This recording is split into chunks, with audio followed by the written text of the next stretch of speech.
And we are good. How's it going, everybody? Welcome back to the GameJunction podcast. We are going to go and shout out our sponsor this week. Of course, we got TimelessGamer.net. TimelessGamer.net exists to inform and enlighten video game enthusiasts of all kinds. And this week, one of our favorite articles is The Simpsons game perfectly captures the show's humor. You can check out their website for more articles like this, and we'll go ahead and get started.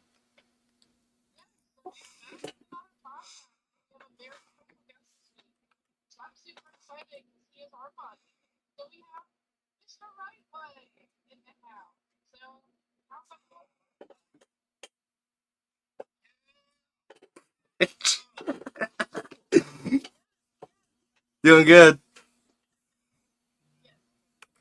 Tired, y'all, because I say just, but like about 3 hours ago, I just got off the plane from LA, and I'm like, man, all right. So y'all see me just, have a little Dr. Pepper as always have, I love some Dr. Pepper. But yeah, thank you for inviting me. It's been pretty good. It's been a really good week, yo. It's been a real productive week. Like I was telling y'all earlier, I ain't got a chance even to play Zelda. I ain't got a chance to play this Street Fighter 6 demo back here. I'm not demo, but beta. I'm as soon as I get off here, I'm gonna play a little bit of that. I might start Zelda maybe Tuesday, Wednesdays, cause still gotta finish these other videos. But they done, halfway done. But man, y'all, it's been a fun week, been productive. I mean, gaming's been good. Zelda's been crazy. I mean, you was talking about Indiana Jones, been crazy. We'll probably talk about that. But yeah, thank you for inviting me, y'all. What's up? What's up? Talk to me. Yes, we are so glad that you were here. So, we know that you've been busy with tons of things. We have all kinds of questions to ask you. We're really excited to kind of catch up and just recap some different things because we briefly saw you at Korg's and yeah, I was so busy. It was busy though, for all of us. It was. So. Oh yeah. I didn't realize it was going to be that busy. As soon as people come, they invite me to conventions. I am not the person to stay at my table. I hate just sitting there. I have to be moving around. I like meeting people just on the floor, especially like getting deals or like helping people get deals and stuff. Like I helped 2 people get some deals, and that was just so cool to, just to go, oversee somebody getting a deal or, just seeing what they got and stuff like that. I just don't like being stuck behind. I don't have anything to sell, which I mean, I guess I should, but I just like being out there and, just in the trenches with everybody. Oh yeah. Yeah, no, we said the same thing. Nobody wants to just sit at the table the whole time. We stopped there, several times. People came up, but we definitely didn't just stay at the table. We weren't really doing anything there. We were just giving free stuff away, like pens, buttons, all that cool stuff set out on the table. But other than that, most of the people we interacted with was on the floor, walking around, hunting, filming. People stopped, talked, and yeah, I mean, I'm not one to necessarily sit at a table. Maybe if we were doing something, but we weren't. We were just, giving free stuff away. So that's absolutely awesome. So yeah, what do y'all want to know? I'm here. I'm here. Whatever y'all need me to do. Yes. For everyone in the chat, real quick, does this sound any better? Just a little bit louder. I just want to get that out. I messed with the setting. I just want to get that out of the way real quick. Yeah, I think your sound. It looked like your audio was just a little bit low. I think you're good. I was listening back. It sounds good to me.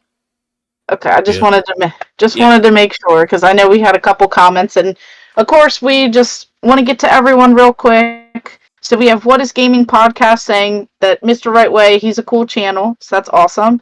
We have Millennial Collector Ohio saying, Happy Podcast Sunday, y'all. Mysticles, who's ready? We have Millennial Collector Ohio saying that, everything should be good. We have Travis in the chat. Of course, we have Mr. Right Way in the chat. I know, right?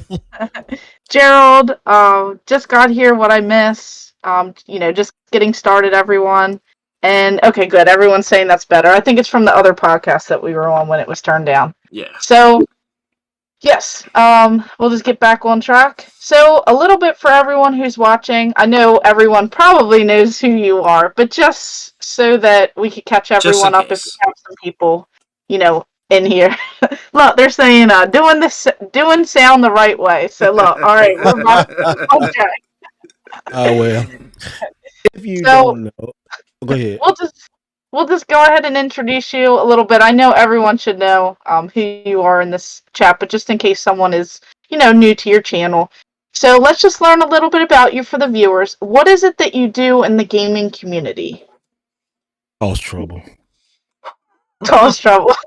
No, I don't. Probably the No, best answer yet. I like that one. no. Basically, what I do is, I just try to just teach people how to like build good game collections. Yeah, cheap, sometimes fast, because once I laser focus on like doing a collection, I try to knock that out. We might talk about that later, but just cheap, the right way. I always got to go to like pawn shops, Goodwills, anywhere possible that can have like really good cheap video games. Mhm. Maybe get other stuff. Like, I'm a big proponent of trading. I really hate selling. Reason why I hate selling, because it takes too much time. Like setting up on eBay and all that stuff. I just cannot stand that. I hate it. Like sitting there with my phone, taking pictures and all that kind of stuff. And I'm a photographer by heart, but I hate setting that stuff. I hate it, y'all. I don't like. I mean, I buy stuff on eBay all day, but setting it up, oh, I hate doing that. Also, too, just try to take a little bit, of my little personal life. Hope it can inspire people. I'm a former retired military in the Navy, from the Navy. What else do I do for the community? I just try to bring a positive vibe in my community. Like I always say, your vibe attracts your tribe. If anybody, and this is 100 stone cold fact. Oh hell yeah, no! If anybody comes in my community, pause. If anybody uh, interacts in my community and they really negative, I will block you in a minute. I don't care. I don't like negativity. I will block you. I will send you to Block Island. Don't come around and just be negative and be just disrespectful, because I used to be real petty. I could like say something and then block people, but this time the older I get, I don't got time. I'll just block you. I'll block, especially when I wake up and you first look at your Instagram and stuff, or your whatever, or your YouTube. I'm like, oh no, bye, you gone. Because I don't foster that. I don't want people like that around, because as I don't want to do that. I know a lot of channels do great numbers being negative and trashing other folks or waiting for somebody else to like fall. That ain't me. I can just that ain't me at all. I just barely I stay to myself. I like interact with you guys, seeing you people out there. I go on the game hunt, going to game stores, traveling. Just I don't got time for that mess. I don't, and I just try to bring a nice, positive community in my education or my knowledge in video games, because I've been, like I said, I've seen it all. I was from the Commodore to now. I guess I'm telling my age, but from Commodore to now, I had it, I done seen it, I done played it, I done researched it. And just taking all that stuff that I love and just hoping that it can help the next person. Yeah, No, I mean, definitely. I think that's a great way to live by. We don't have so much time anymore, and it's like, why do you want to spend that time being around people who are negative and constantly bringing the Yep. community down? We're all here for our own outlet. Like, this is supposed to be a positive experience, something that gets us away from all the stressfulness in the world. Like, we don't need to deal with all of that. This is our outlet. This is supposed to be our fun time, something that we enjoy. We could sit back, relax.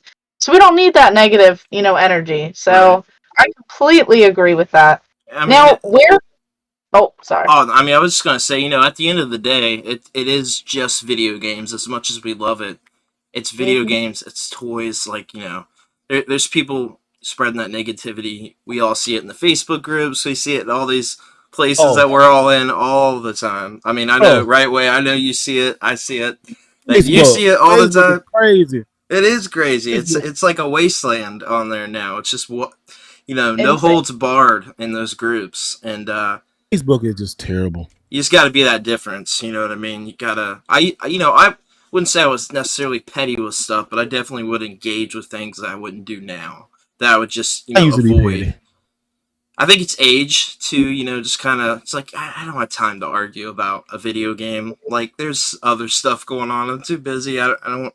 I don't care that you think that this Pac-Man is not a good game and I like it and you want to argue about it.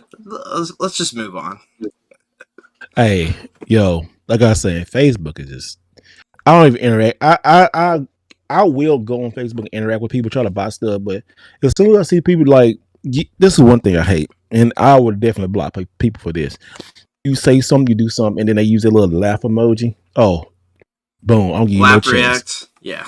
Yeah, and then it'd be like, why they block me? What they do? I ain't like you always block somebody because you knew you're a grown person. You know Yeah, what you're you like doing. testing it. I don't give no chances on that because I always just say you got to protect your peace. Yes. You have to 100% protect, especially look at COVID. Look what happened to people during COVID. You know, the biggest thing about COVID is mental health, and you know, games and collecting are like so fun to play. I don't care if you like PlayStation or Switch or Xbox. Mhm. You know, I don't care if you have a favorite, but don't try to like out somebody because they got a favorite or they like this or they don't like that. It's crazy. I see my friend Tech Buzz and Fruity Pebble up in there, you know. I Yeah, saw you him go for like back and forth. yeah, like that Fruity Pebble, that well, I ain't gonna talk about him crazy, but no, I love the dude. We got to Steven's see each awesome. other. We got to saw each other first time, you know, because we was like we knew each other for like 10 years on the internet, and that sounds so crazy. But I found us, I'm like, oh man, we just instantly, you know, like, hey man, you know, I've been knowing you forever and stuff. We just clicked and we had fun and stuff. It just made us a lovely family. I can't believe he actually got a wife like that. I need to ask him for some tips, you know. He got a whole family and everything. Man, she put up with that numbskull. I see you, Tech Buzz. I love Steven, man. He's good people. Nothing Yeah, but good he's- experiences with that guy. I love him. He is good people. He just let him know, y'all. Just don't put anything John Cena in his way because you know he loves him some John Cena. That's his like boo. He loves John Cena. He like, oh, baby, you can't see me. I'm doing just like this. See, look at me. We got a lot of comments. Hit a few here. We've got Gerald saying, "Hey, dropping the Thomas. What up, Thomas brother?" Tech Buzz says, "You're you're a fruity pebble the right way." yeah. Gerald says, "I'm really enjoying GameJunction." Also says, "I always use the laugh emoji," and then he used some emojis there. We got Mystically said, "Right way. Was awesome meeting you at Korgs. Love your content. Thinking Outside the Box says it's crazy in our world now that no one can have an opinion that differs from theirs. I'm Yeah. sure we all agree with that. Yeah. That is crazy, right? Why people get mad at other folks' opinion? Nobody's opinion is like 100% correct, you know? Right. I don't know, man. Opinion is think never a people just fact, you know. People need to understand that. no. And we're I all know. different. We should just come together. Everyone's going to have a different opinion.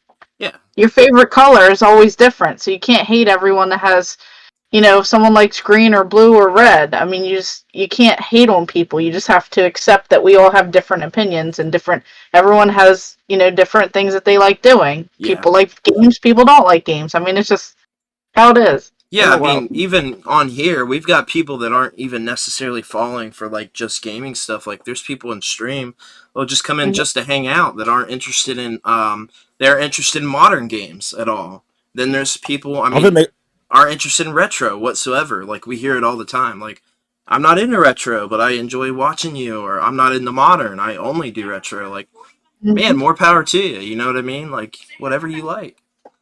I'm gonna make somebody mad. I'm gonna make some people mad, Ricky. Hold on. Yeah, go 3, for it. 2, 1. Oh no! It's a great game, y'all. Yeah, we just lost everyone. Oh yeah, we just lost every viewer. Zero viewers. Right way. Come on, you did it the wrong way. Oh no! Hey, no, big shout out to you for getting that though, because I don't know how long it's gonna take me to find that stupid game. It's crazy. You doing 3DS? Oh yeah, I'm doing a full 3DS. 3DS and Vita are my two I'm doing right now. 3DS. You sound and like Brandy. No, I promise I'm not going for a full Super Nintendo or any of that stuff right now. Like I'm not either. Who does that? Yeah, Brandy. Who does that? Brandy Do you even play your games? I said, Hey. Brandy don't play no games. She just get it in stores forever. And look, I'm buying 6 more houses. Look at all my games here, y'all. No, Brandy house is dope, man. I want to go back there again. I was looking at all this stuff. I just like the kiosk. Her kiosks was like, she's got. I was like, I know we were she's got one of the talking best about collections. buying another house today. That came up. Oh boy. did y'all? I hope y'all get it then. I'm pray that y'all get it. Go ahead and Not, get that thing. not Go ahead and do it. anytime soon, but Blips and Pips. So Wolf, he was trying to get us to become his neighbor. So. Oh yeah, he Lord. was telling my friend that. He was telling my friend who was with me at Chorus, and she was walking around with me, and he was telling, "Yeah, I got," because her and her husband looking for a house, and he was telling, he trying to get somebody over there. I was like, "Oh, okay."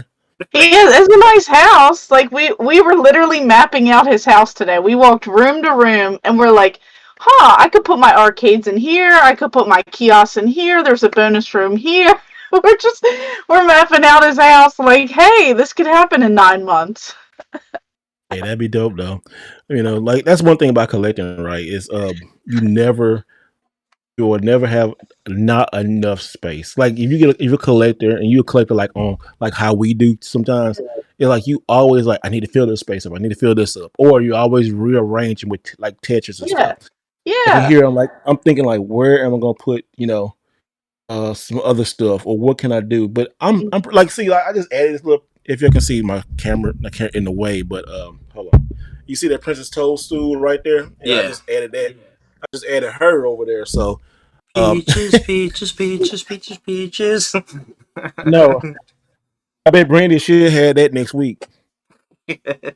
I got. Now, you know what's funny? I got too many things I'm working on at the I moment. Before you say that, yeah, go before ahead. you say that, I do enjoy when I get something Brandy don't get. I like, for right now, let me get this one win, because Brandy will have it like next year or next week. Oh, you got that? Let me go get it real quick. It just magically in her room. She was low key making me feel bad about getting one promo item there. And she's like, "Yeah, that's a really good deal. If you're not getting it, I'm getting it." Like, Well, if you Brandy, you just getting it, bought I like wanted 7 promo items, girl. Look, I was limited Brandy- at Corks, like on money, so I knew already. I was like, I had to tell Brandy, like, come over to this one first, because Yeah, I'm Michael so thankful. Thomason, he always brings cool stuff out the convention, so he's got Yeah, I'm so thankful. way more than that, way more than like what she bought. So the next time he's around somewhere, she'll be buying again, I'm sure. Look, everyone's saying, Tech Buzz Gaming is saying Brandy bought out Korgs at 8:01 a.m.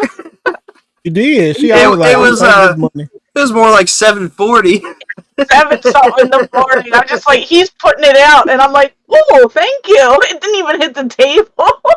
Yeah, I'll be honest. I was a little bummed I couldn't grab the Iron Man, because I did actually want to get that one, but space is an issue right now, so I can't get that big.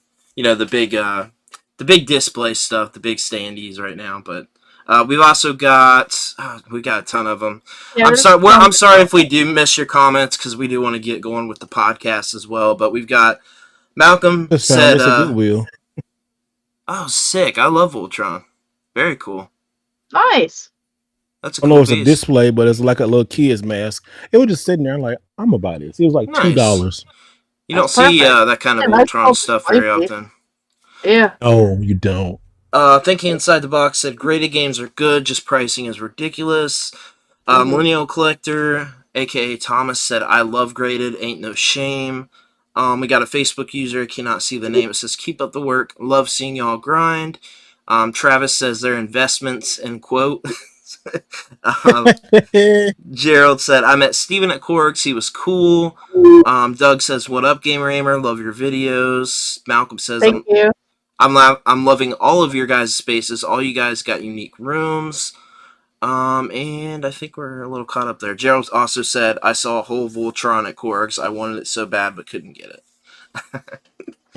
Nice. I did not see that, but I do have one. Yeah, this guy had what about a PlayStation and stuff, and I didn't almost get it, but I talked to him. The only reason I didn't get it because it wasn't a diecast Voltron. I want that diecast Voltron because let me tell you a story about that. It's so funny. So my younger brother, he grew up, he grew up with me, but he liked video games too. So, um, and I had this like from I think it was 1986 or something. It was a nice in the box everything Voltron. I mean, perfect. And I used to just keep it up on like a shelf. I was like maybe 13, about I say my teens, right? Anyway, long story short, he was like 5 to 6, and he was getting the Power Rangers and Voltron, all kind of stuff. He just died and cried, like, "Can I please use it? Can I play with it?" I think like 7, 8. But anyway, so I let him play with it. I come back from work, the box is tore up, pieces are everywhere. I'm like, "Oh my god!" I said, "This dude is tore up my damn Voltron." It was diecast stickers was everywhere. They had the stickers on. I mean, stickers on wrong lions and everything. I just looked like I was just Dude, The I Southern love Fried Game Expo. Oh, you see Southern Fried Game Expo. Said great to see Mr. Wright Way at the show. Look, hey, yeah, hey, what's up, Southern Fried? Southern Fried was great, man. It was really good. I mean, that thing went on all night, man. It was like you talking about people partying with pinballs and stuff. Man, it was good. So y'all, super cool. hey, Southern Fried, y'all want me to hit come on back? Hey, let's do it. I think that's probably Yeah. Shannon commenting, but yeah, man, you should go out if you haven't been invited. Yeah, we'll be out there this year. That's in I think that one's in July, maybe. I'd have to check our schedule. Okay. There's so many things coming up, but hey, we're looking forward to coming out as well. Yeah, I'll Yeah, check what it looks is. like a really really awesome convention. We got to talk to him a little bit as well over at Game Jam South. So thanks for Nice, checking nice. out the podcast. Yeah. Southern Fried Gaming Expo, July 28th through the 30th. Awesome. So Hey, if y'all want me to come out, I will be there. everybody, I- go look up Southern Fried Gaming Expo and check out their event and website, please. I'm Looks excited like to go. yeah, that looks like they host an awesome event, and then you heard it here from Mr. Rightway that was really awesome last year. So definitely go give them a follow on their socials.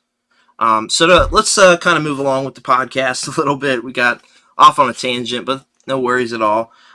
So let's talk about where specifically people can find you besides just YouTube. We know YouTube. Are you on all the socials? Are you everywhere? I'm hidden. You can't find me nowhere but on YouTube. No. Okay, all right, all right. No, YouTube is no. So I was just joking. Heard it here YouTube's the best first. place. YouTuber only. I'm on YouTube, on Instagram, and on Twitter. If you go to YouTube, you can find like all my links. Mhm. Basically, I'm more on YouTube than anything right now. I live, sleep, breathe like YouTube. I just got back from like a YouTube meeting in LA, doing some stuff, meeting with some people. I'm getting ready to go back next month to like visit some, and they're gonna be YouTube focused.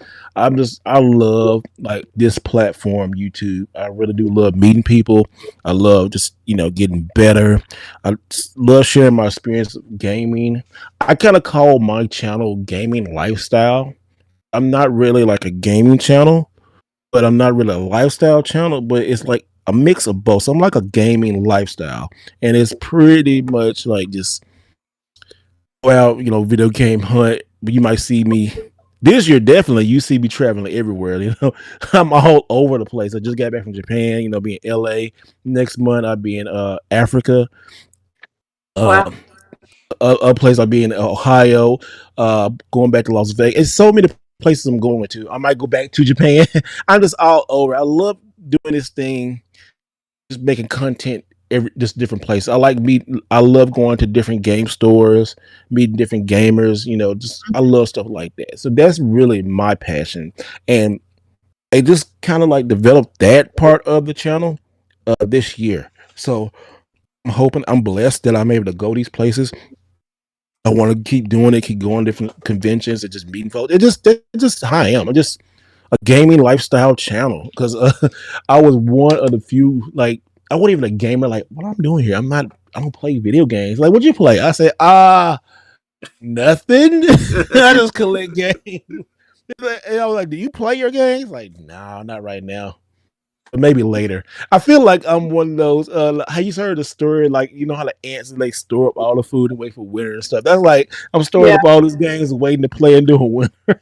I mean, isn't that the story for a lot of us, like collectors and YouTubers and content creators? Like, if you're not specifically creating content that is directly playing the game, right? Like then time is just it's an issue for everyone. Like I love playing games, but the time that I have, like Tears of the Kingdom just came out, my number one most excited game for the year, other than Street Fighter, and I've got to play it 2 hours. Like normally at a launch for a game like that, I probably would have been through the game already. But that's how it goes. And when you collect, like you might pick up 8 games at a convention, and you might not play those 8 games for like another year. Like you might not even get to touch them, and it's just kind of how it is. Yeah, that's how I feel. Games I don't even want to play. You absolutely think I want to play this Barbie game? I think you do. I actually think you do. I think you're super excited about it. I want to open up the graded case. I think Tech Buzz might say that you would want to play it. He's still talking about Fruity Pebbles. Yeah, he's still talking about Fruity Pebbles. He needed to see what Tech Buzz is. He reads at a 3rd grade level. So he likes flashy colors and stuff like that. So that's why he always talking about Fruity Pebble, because all he sees is like color. Kids love colors and stuff. I want to get him this big coloring book for his birthday. He like, oh yes, give him crayons and stuff because he don't read well. He reads at a 3rd grade level, so it's like, oh, look at these colors, look at these. So I'm waiting for the comment to come in. I'm waiting for it too. I'm waiting to see what he says. Oh, God. Here we go. Yeah. Hey, but seriously, what Steve is back in the day, he kind of like helped me learn how to, I guess, podcast or be on video. We used to do stuff 10 years. If you go to his channel and look at stuff like 10 years ago, when my hair was like way up here, not way down here now. When I had like just short hair, like to my ears and stuff like this. So you can just literally go back and see like, oh my goodness, we used to do like tech stuff and talk about Apple and all kind of stuff. So we will always talk about stuff. It was great. He's really, really good at like video production and stuff. Yes, so I think more people should really like look out in his stuff. And I'm talking about Gerald in the chat. He tried to do me wrong at the convention.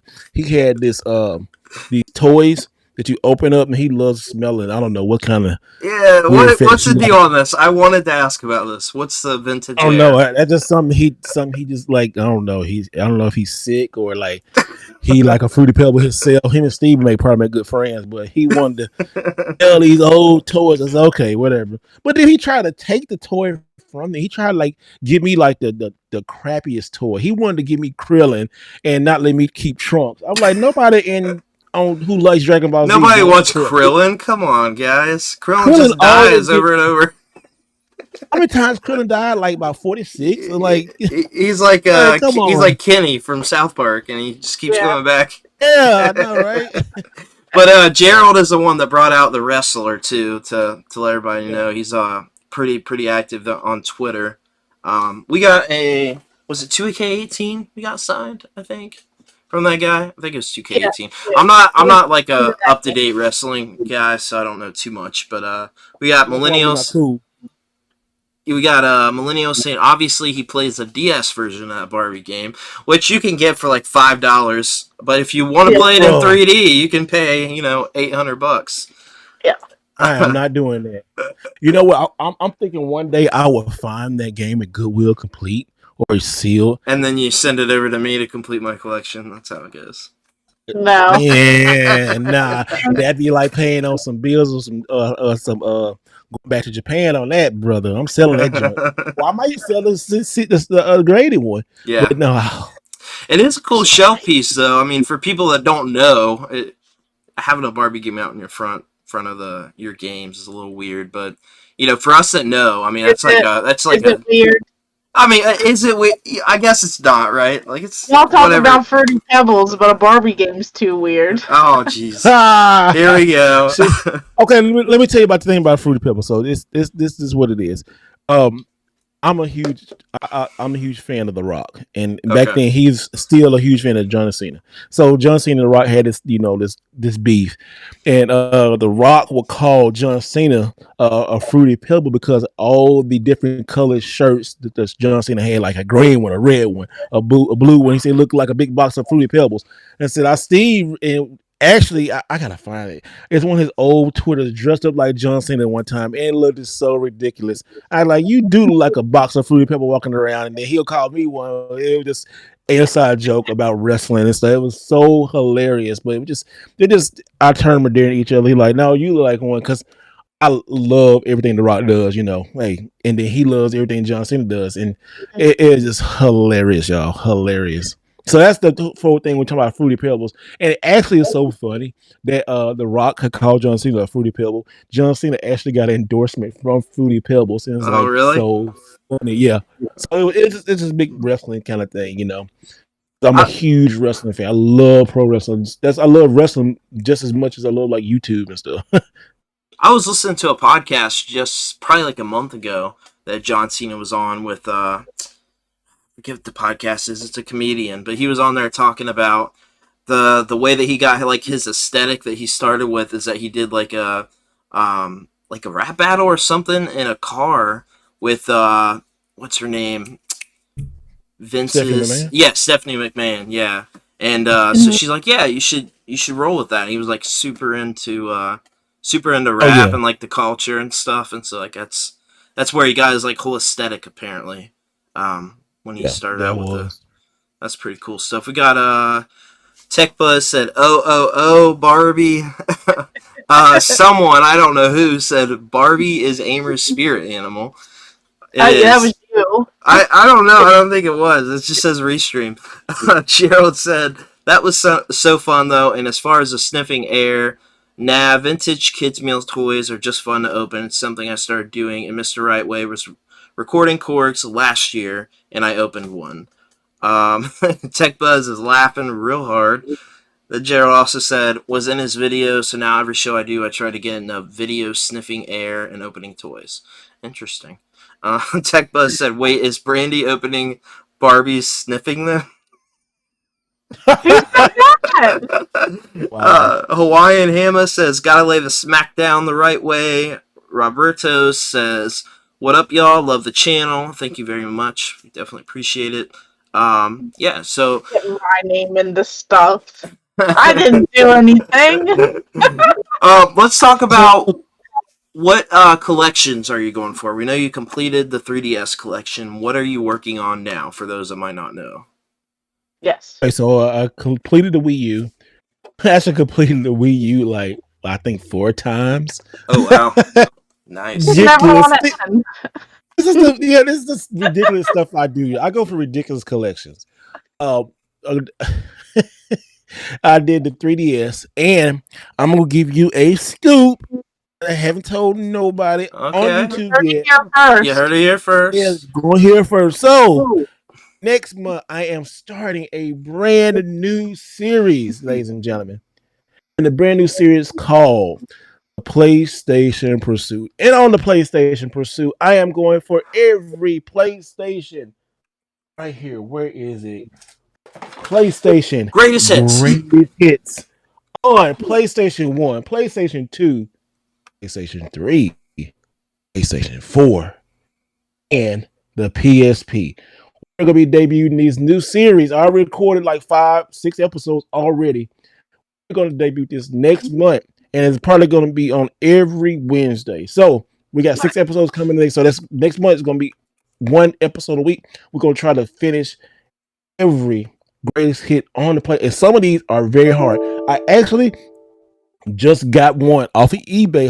Hopefully it comes in that is super hard to find. We will talk about that later too. But definitely we'll be opening we'll be doing it. New series is gonna be super fun, it's gonna be super challenging, but it's gonna be a long series, guys, because there's over 600 games that we're gonna try to collect in this subset. Wow. And the reason why I'm doing this because this would teach everybody to say, hey, just because it has a different label doesn't mean it makes it a bad game. It's the same game, but just learn to love these labels, especially the PlayStation 1. The PlayStation 1 green labels, I know it's not everybody's cup of tea, but I'm telling you, these are the best of the best. Some of them Right. on the PlayStation system. So we're going through everything. I'm learning stuff every day about this. Some games are not greatest hits, but they are greatest hits. It is going to be fun. So yes, right here I'm telling you guys, we are doing the PlayStation Pursuit. It's going to continue for I don't know how long this is going to go because it's hard to find some of these games. But I've been doing recording day. I recorded like 6 episodes. I found this one today. Um, Prince of Persia Warrior Within. I found this at half Nice. price crooks, but it's pretty good. So I'm definitely also too. I have a bounty I'm going to be putting out for a special game. If I can get somebody to find it, I'm going to put in some money on this. So hopefully somebody can help find this game because it's definitely hard. I think it's in Mexico, but I definitely need to find this game. So I definitely need to try to get this game. But if I don't, I have the disc. I just need the artwork. It's hard. This is going to be a really, really challenging thing. But and also too, yes, Travis says, did you complete the PS1 long box? And also too, yes, I am going to be completing the PS1 long box set also. That's going to be in the PlayStation Pursuit because I am a PlayStation guy. I really do. Like you see PlayStation behind me, you see PlayStation over here. He's on the TV, even the 360. I love the Sony PlayStation, but I love video games. I love all video games. But my brand of choice is the PlayStation first, and then it's Nintendo, then it's Xbox. Yes, the PlayStation Pursuit is coming next month. You guys heard it here first. So if anybody try to copy it, you know where you heard it first. Heck yeah. Nice. I like that, Scoop. That's really cool, man. Greatest hits always gets, the crap in the collecting community. So I like that. That's a unique and cool idea. My buddy Finn Ravens, I think you know him. And he completed the PS2 set. Is still going for crazy variants for the PS2. Probably never be finished with the variants he's going for. But stuff like that is like super cool. Yes. Actually, he kind of re-inspired me because I tried to do the PlayStation 2 greatest hits 1, 2 like 3 years ago before COVID, and I just gave up. Really, the one reason why I'm doing it again now. One, because I saw you can do it, but two, I found that Barbie game. I don't, you know how inspiration that getting that Barbie game. It's like when you find a game that nobody said you can't find, and you do it, you can do it again. So definitely. And I just want to put this on record. Also, it's going to help other collectors, maybe inspire other collectors to go ahead and try to complete this set. And it's going to be fun. We got the first couple episodes. All these episodes I filmed are really good. Especially I filmed 2 in Corix, 2 at LA, one to introduce here. It's nice. Yeah, I'm trying to do all the episodes in different spots. So it's not going to be like every Wednesday, but I know the first month is going to be every Wednesday. I'm going we just see how it goes. We're going to see how it goes because it's just, wow. It's going to be a lot. I'm looking like, where am I going to put these games? I do want to reiterate too. It's super cool that you found that Barbie game. Like that's a pretty big deal. I mean, with going for the full 3DS set, and I just legitimately love the system. So there's some other stuff I want to do, like some weird subsets, like the CDI long box with the slip covers, some weird stuff that most people don't care about. But that Barbie game, I mean, that thing is just so hard to find, and I know that's going to be the thing I'm going to end up chasing out probably at the end once I find everything else. But it's still super cool that you found that. When you posted that, I was just like, my mind was blown because you just don't find it. You just don't find that game, and it's super cool. So we've got. Go ahead. It was when I found that game, right? See, I do crazy things that other collectors want. How I got the game will probably make Brandy have a hissy fit. She'll probably like, no, pull all the hair out. So I traded hair to pull out. Hey, you probably would. I traded about $5,800 worth in games. But all those games, I know eventually one day I can get back. Yes. So it was like so many GameCube, some system. I got a video on the channel. Go back and look at it. But I traded so much stuff to a store. And that goes to another thing I talk about on my channel. Relationships are key. And I have a lot of good relationship with different stores, and they look out for me. And when that popped up on his Instagram feed, I said, "What you want?" And we made a deal. It took us about 2-3 weeks to make the deal. But when I got that game in my hand, I was like, finally I can do this. I'm like, I was like the Rock, like finally I can do it. I was like, yes, so I did it, man.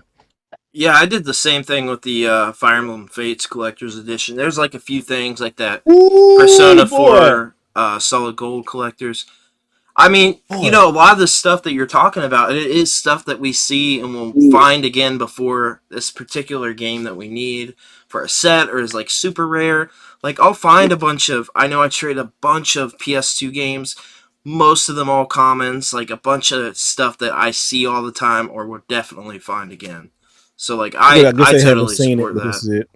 Yeah. Look at that. Yeah, Isn't this that is just who knew that I would be so amazed by a Barbie game in 2023? I know my 10-year-old self would never have. The movie, I'm gonna go see Listen, that. I'm excited about that Yeah, movie. I'm taking my me daughter. too. We're having a little father-daughter date. I'm excited about that movie. Hey, you know Steve is going to go to it because John Cena's in it. Is he in it? Actually, Is John Cena in the movie? he's in the movie. But you Oh, know what's so okay. funny too? Okay, this is like fate. It's kind of crazy. So when I got that back right, 2 days later in my email, I get an email from what's some Go Movies or something like a movie thing, and said, "Hey, you want to come to the screening of the Barbie movie?" I just died No laughing. I'm like, way. "What?" Yeah. So I went. I was gonna say, you know what? I'm gonna check it out. And I got there. They told me the wrong time. Oh, this is for the kids. You come back later. I said, I ain't come back this movie. I said, I Oh, want to watch it now. I was gonna come back. I said, no. I just went back game hunting and found some more stuff. But it was just hilarious that I got an invite for that. I was like, I'm gonna go watch this movie. Dang, man. Yeah, that's pretty cool. Getting an invite for the Barbie movie. It's dope. you could have brought And your Barbie game and sat there together. Yeah, I would have been your I, plus one, and I would just held your game for you the whole time and Yeah, let just people. you like know that. what? You know what? I'm definitely going to go do that though. When like, it come out, I'm gonna have to go. I'm gonna go on $5 Tuesday, and then I'm gonna like take my game and like take a picture with it, and like yeah. Yeah. I don't I'm know. taking. Just that game is so ridiculous. It's so ridiculous, but it's one of those pieces in your collection that you know you're proud of. I'm proud of a Yeah, lot of pieces. I'm proud of, like the Super Smash Brothers that I found at GameStop, or the and I saw the cue that I found at the pawn shop. It's things like that that I love in my collection, but it was part of the channel, so it's like I can't really see myself getting rid of it. sure. Like I know Brandy, she won't get rid of like a thumbnail in there, so you know it wouldn't matter. So, but it's just, but it's nothing. Yeah, nothing. Shoot, I'm trying to get Brandy to trade. Brandy wouldn't even trade, but it's great. It's She don't really good. trade. She don't understand the Oh, concept of trading up. I'm working on it. I'm working No, on. I had to warn him ahead of time. I said, "This is my game room. Nothing is for sale or trade. Nothing. hey, Nothing will leave." tried to do that when I went over there. I tried to say I'm gonna go shop in Brandy's room. And I was like, "No, no." Listen, it's funny because we get comments sometimes that people will think like I've gotten one on my video, but hers especially when you see a certain angle, people think it's a store. Like Yeah, they're people like, think "There's her no shop there." yeah, they think it's like a store and that like she's like promoting the store or something and like Game Junction is like a store. We've got a few of those and like Can people I don't buy understand. that game? Yeah, yeah, a few of People them. No, are people it's are not a ridiculous. store. You have People are people ridiculous. are It's my house. You can't take my house. I mean, yeah, I guess I could sort of. It doesn't look like a store. I guess people just I see don't so think much so. stuff that like they just quickly think that. But we've got Gerald said, yeah, John Cena is a dancer in the movie. Tech Buzz says Steve is going to watch Barbie with a bowl of Fruity Pebbles. Mystically says a Barbie game was inducted to the Video Games Hall of Fame this year, which I actually, you Yeah, know, we're yeah, going we to did talk talk. about. We're going to talk about that here shortly. Omega said, "I'm a Barbie girl in a Barbie world. That song has to be playing or covered by Margot." Wyan Hamma says, "You got to bump that Aqua OG track on the way to the movie." Yeah, you do. Absolutely, you have to. Omega said, "Then destroy that Barbie doll in front of the kids." No, Gerald says, "Trading is super fun." LOL, Brandon. So, yeah, everybody's excited about the Barbie movie, man. I love it. you would have known. Can't You know. believe it. All Should right. be good because a lot of people love that. And also, too, y'all, later on, if you don't mind, I'll definitely like to show off some stuff I got from Japan. Yes. You Oh, know, Yeah, of definitely. exclusive, course. You heard it here exclusive to. first. We know people are liking that phrase in the chat tonight, Oh so yeah, Uh, that's our accidental slogan. You heard it here first. It yeah, just started we kept popping. saying Yeah, just kept saying it. But yeah, so we'll go move on a little bit. We've got so what are your first gaming memories? I know you touched in the beginning that Commodore 64 was a thing. Was that like your first system that you had? System slash no, computer? Or what? I don't have it here. I have my first system, but it's I guess it's in the second game. I'm trying to be a Brandy. It's in the second game room. I'm trying to be like her. But my first game system actually was a Radio Shack Pong clone that I got for Nice. like 35 cents at a garage sale long ago in that like not early, late 80s.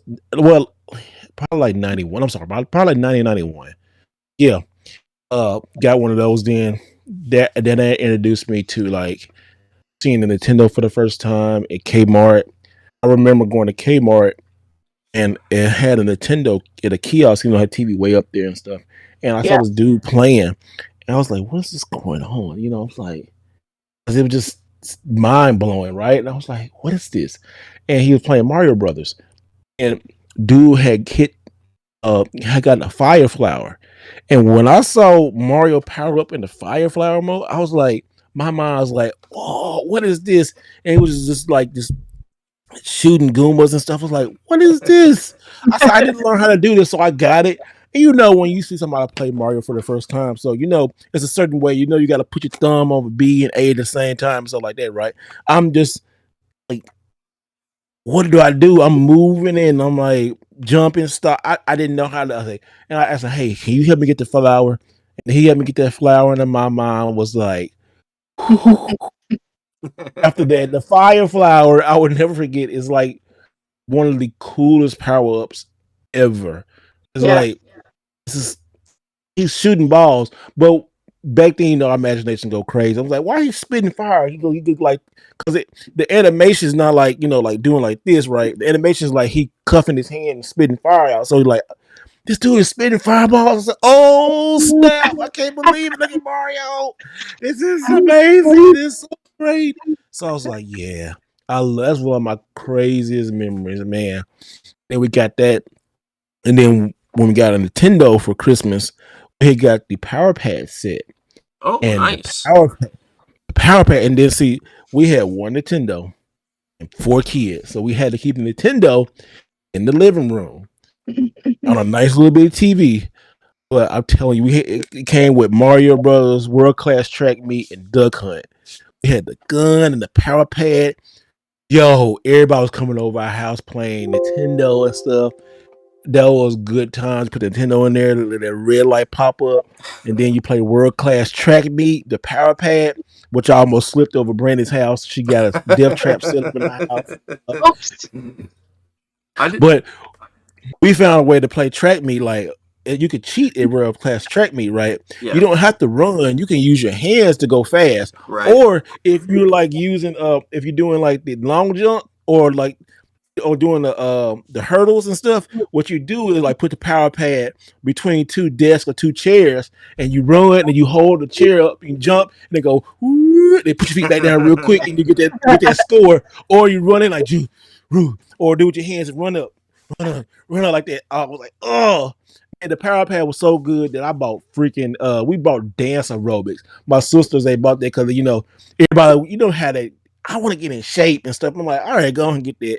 It was the dance aerobics, then was that super something. It was another kind of game with the power pad. Like, it was some kind of other weird game, but man, the power pad was amazing. You just like, at the time, that power pad was like, what is this technology?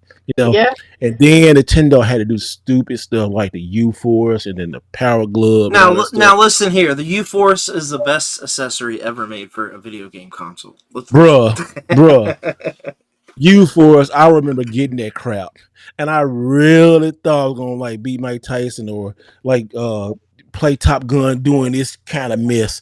Man, that U-Force was crap. How about I know that it's laser headset? What's it called? I had it complete in Oh, box. yeah, that thing. Yeah, the one you got. Fire, fire, fire. Oh yeah. That was by Acclaim. Acclaim, how always like Acclaim just put out some crap stuff, Oh but yeah, it was a stone in the water. The Power Glove, the Power Glove did work. It just didn't work with Mike Tyson. That's the only thing we cared about because Right. Mike Tyson was a tear. It took me years to beat Mike Tyson. You know, I think I was like 10 before I beat him, but man, he was a monster because oh yeah. you had to like because that little lightning before he hits and he do that little shuffle like you gotta get out the way. I mean, it's like a split second, you know, and hit him. And I beat Mike Tyson. I ain't beat him by decision. I knocked him out. I was like, ew.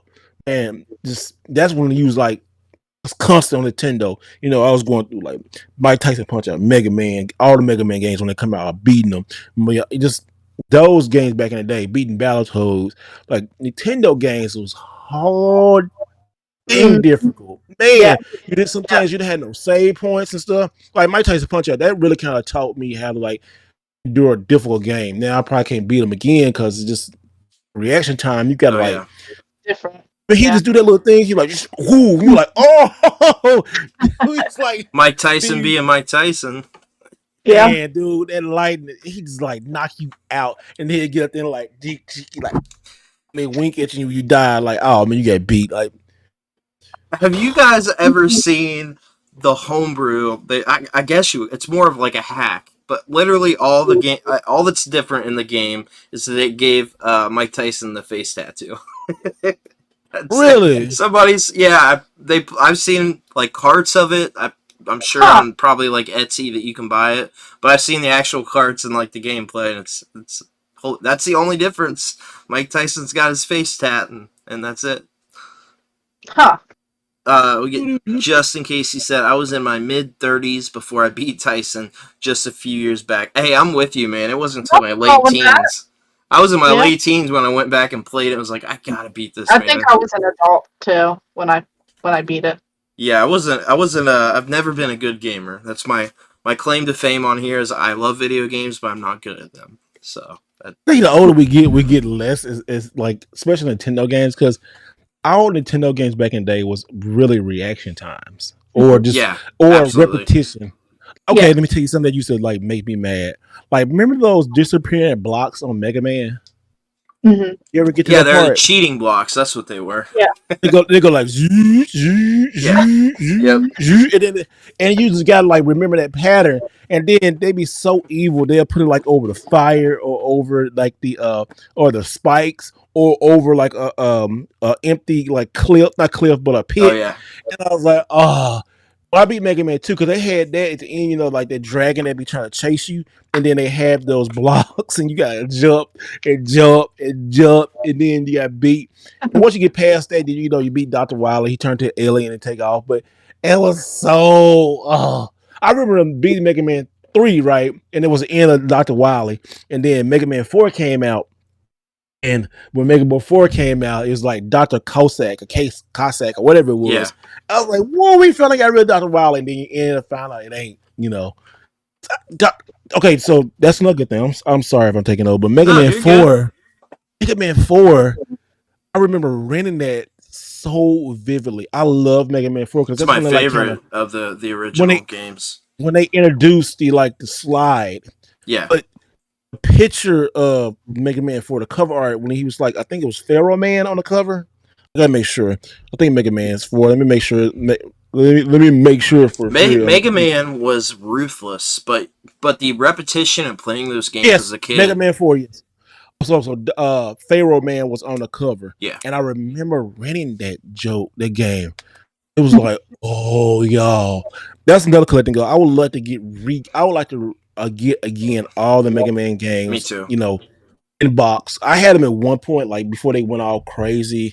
But yeah, I'd love to get those again. But just Mega Man, the Mega Man series 1 through 6, it jumped the shark at 6, really kind of 5.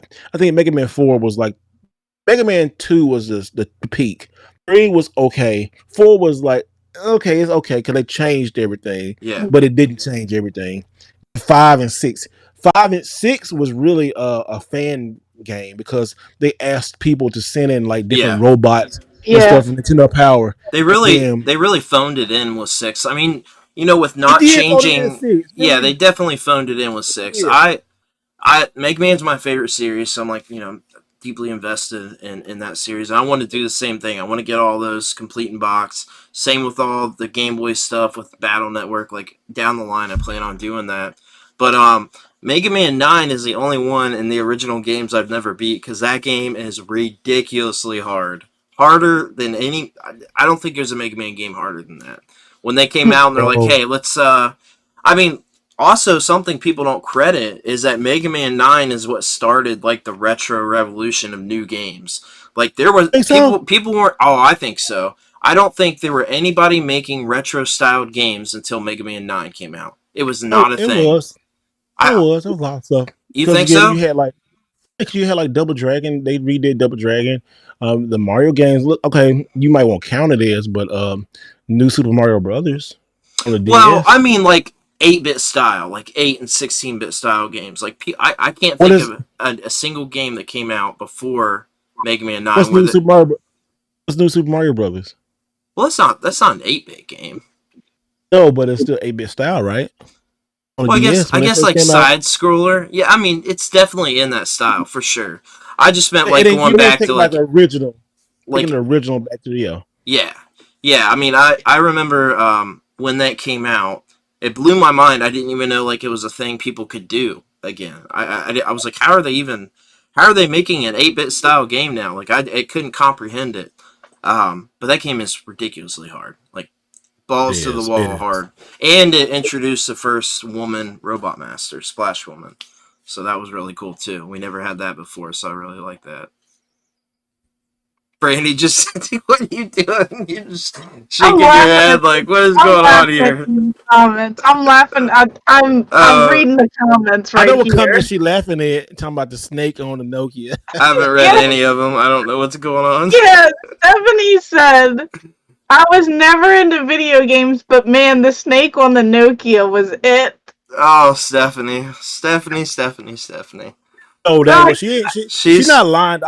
I can see her saying that too, cause like I see every time she don't care about no game. She just holding the phone and recording. Stuff. Yeah, she don't care about it. I felt so bad for her at Quarks too. Where it's like here with a bunch of nerds. She's like, why are all these nerds talking about games and buying games? Hey, this was Stephanie. She was like this. Yeah. The whole time. Hey, look, she occasionally do this. Right. Yeah, you should see those recordings. You should see them. There's like feet in the recordings. There's like the floor. There's like conversations. And then she's like, oh, like to start filming. I'm like, oh, it's hilarious. Steve, did you see that? I regret not getting this. I really actually wanted to get this. Did you see the Odyssey they had in the travel case with like everything in it? Oh yeah, that travel case was cool. Hancock put it in his video, and I'm like, oh my god, man, I really wish I would have grabbed that because you do not see that travel case with it ever. Like that's travel the first cases, time. Rental cases, they're all awesome. You should get a bunch for the PlayStation. All those rental cases. I got somebody holding 5 different ones right now.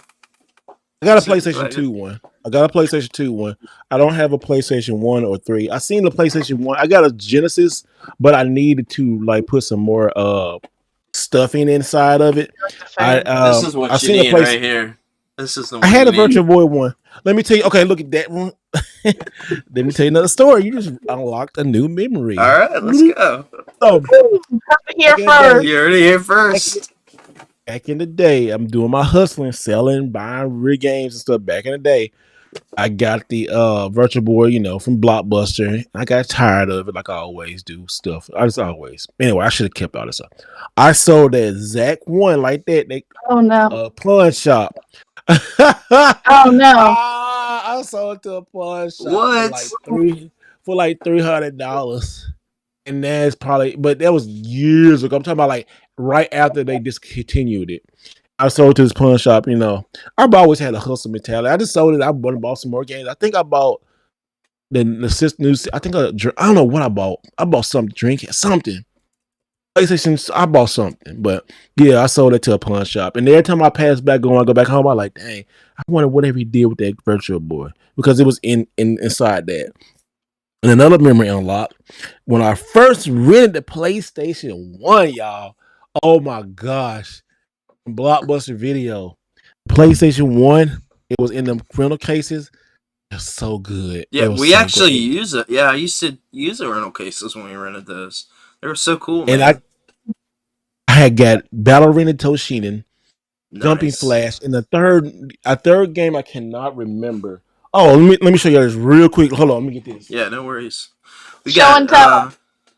Stephanie said, I was never into video games, but man, the snake on the Nokia was it. Millennial saying, hey, Brian and Get Rob. this right here.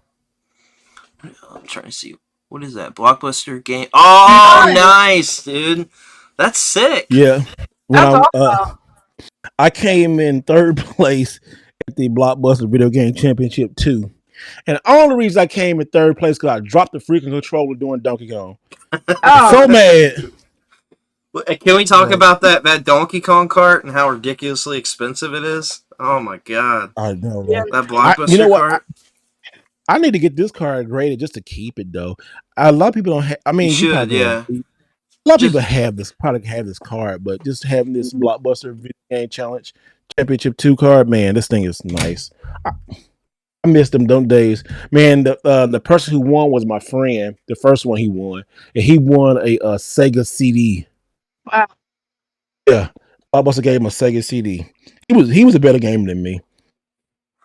He was a better gamer than me, but it was so good, man. Them days, so let's see how all these people talking about what game was, but I lived through the video game wars. I had every video game. I love like just video games. I might not. I think I love collecting more than playing, and I'm okay with that.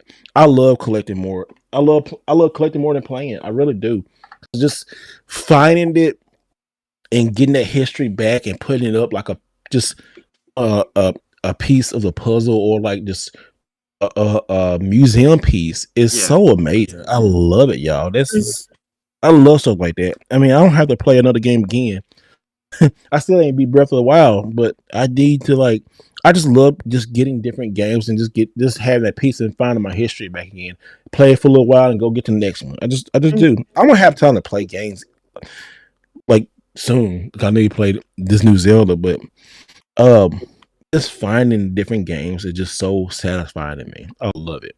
I mean, yeah, there's a corner of people that only collect. I know a couple people that only collect graded games. They don't collect games at all to play. Have zero interest in doing it. And I mean, that's okay. Everybody's got their thing, right? Like if you collect toys, are you sitting there playing with your toys? Like I am every day. Yeah. Okay. All right. Well. Oh, Yeah. yeah. Of course. Game Raver is the exception, but you know, dresses up. You say Steve Haywood, Tech Buzz, he dresses up and play with his game.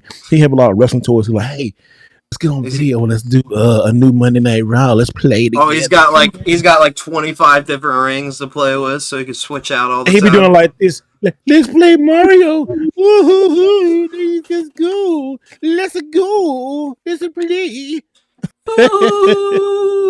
Look at me. I'm talking about people playing games, and I got dang it, the new Mario toys up here. I still need to get Bowser. I do too.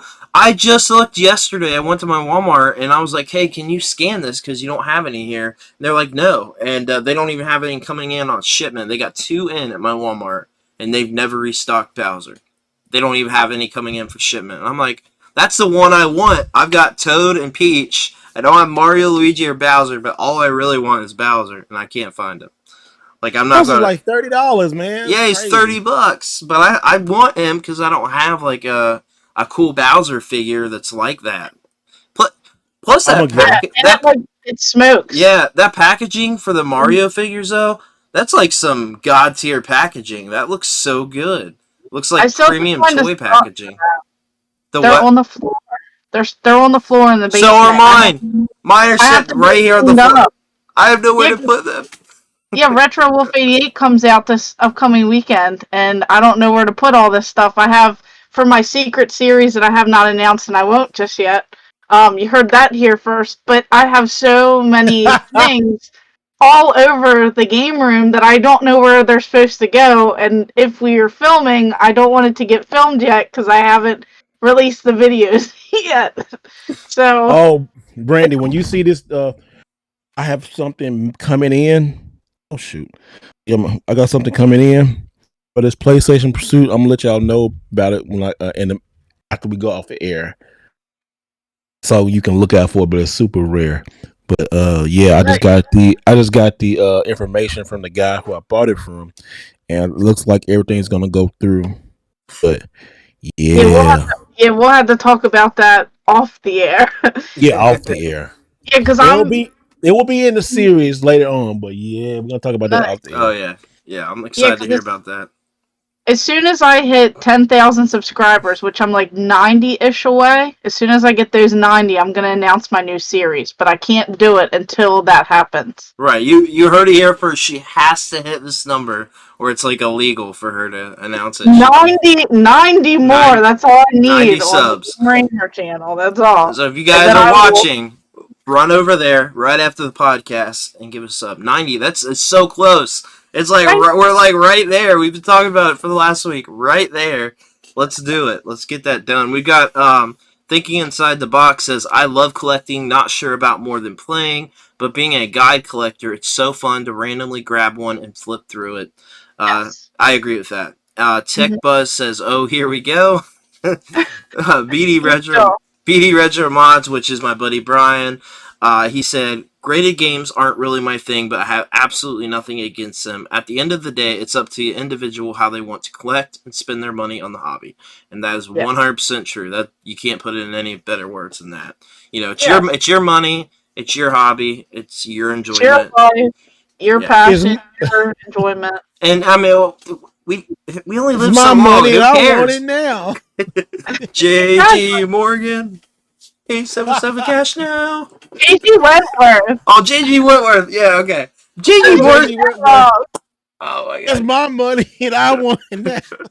JG Morgan. Hey, okay. If you've seen that commercial, you have always watched those judge shows or those shows. Yeah. I love those shows. I can't stand Judge Judy, but I still watch her. I love some Judge Judy because Judge Joe Brown, Judge Mathis, all of them. Judge Mathis, tell it like it is. Judge Mathis is okay. So if anything, if you want to know about the hilarious side about black culture, just watch the judge shows. Like Judge Mathis, straight up be clowning folks, be like, "Man, I know a crackhead when I see a crackhead. Yet you come up in this courtroom with this." Doing crackhead stuff. You crackhead. I was rolling. I know a crackhead when I see a crackhead. You come here shaking. I was like, yo, bro. And he's really got a past in that stuff too, man. He was like he was really in it. He was really in it, so he knows what he's talking about. Love that guy. I know a crack. He said, I know a crackhead when I see a crackhead. You a crackhead. Get out here doing cracky stuff, cracky crack. Yo, Judge Mathis is so hilarious. He's a man. I love watching Judge Mathis. All right, so we should probably jump into some of the news here. We've got, my goodness, yeah, we had a ton of news on here. We had a ton of community questions, so we'll try to roll through some of the news. We've got PlayStation Showcase announced for May 24th. During this hour-long presentation, it will take a lid off some of the upcoming titles starting at 1 p.m. Pacific. So any thoughts on that from you guys? Any predictions? Anything you want to see? Oh, Spider-Man. Spider-Man. New Spider. I hope. I don't know. You know what? I'm going in with low expectations. I'm not going to. Yeah. You know what? My thing with these shows, and that's why I really don't ever cover stuff like that. I'm gonna do a live broadcast on the show and look at it. But I hope they talk about something about Spider-Man. But I'm not. I'm going in with low expectations of anything. Yeah, I don't want to get my hopes up. Yeah, I get my hopes up about anything about it. You know, I don't care. Because it can't make everybody happy. And people talking about Spider-Man this and talking about like Metal Gear this. I don't know. Hope it might happen, but I'm not going to expect it to happen, Right. So if anything, but I think it's going to do really good because PlayStation is really on a roll, man. Like I saw the Game Awards, they tweeted out today, talking about like 10 years ago, the Xbox One was revealed to the world, and yeah, that was like the downfall of Xbox, because you know what, the 360 generation was amazing. It was one heck of a, it spanked everybody. Nintendo, it spanked. It made Nintendo like go back and do something different, which that was pretty cool. Yeah. It spanked the PlayStation 3 up and down. But when they made that thing, the Xbox One, when they tried to force everybody to make one all in one system when nobody was ready, or always on, they'll check DRM and all that kind of stuff. People wasn't having that. When the PlayStation came out and said, "This is how you." This said, "How do you trade video games on the place? How do you do? How do you trade video games on the PlayStation 4?" And they like, "That's how you do it." And I was like, "Oh, they had another moment." And after that, it was done. It was good. Man, the Xbox One. Oh man, they just stumbled out the box. That VCR model was good. I supported it, but it was just like, you look back on it now, Xbox just started to like. It wasn't a good launch. Yeah, it was a terrible launch. That stuff with the DRM, requiring the camera and like all the stuff they tried to do at the launch of that was crazy. I think three expected things at the showcase: Spider-Man, more than likely something for God of War like DLC or an expansion, and then Final Fantasy 16, which I definitely want to see more on. That's one I'm super excited about. But other than that, I've kind of got zero expectations. Like I just don't know. We'll see what we get. That's kind of how I am with these shows now. I'm gonna enjoy it. Yeah, I'm gonna enjoy it. Yeah, don't get too upset if something doesn't, work out the way that you think. So have you guys? Oh, go ahead. Oh no, I was just thinking about like the showcase and stuff. Let's talk about. I always like think stuff on a deeper level. Okay, so let's talk about Tears of the Kingdom, right? And we're probably going to talk about it, but this is kind of in my way of thinking about the PlayStation Showcase.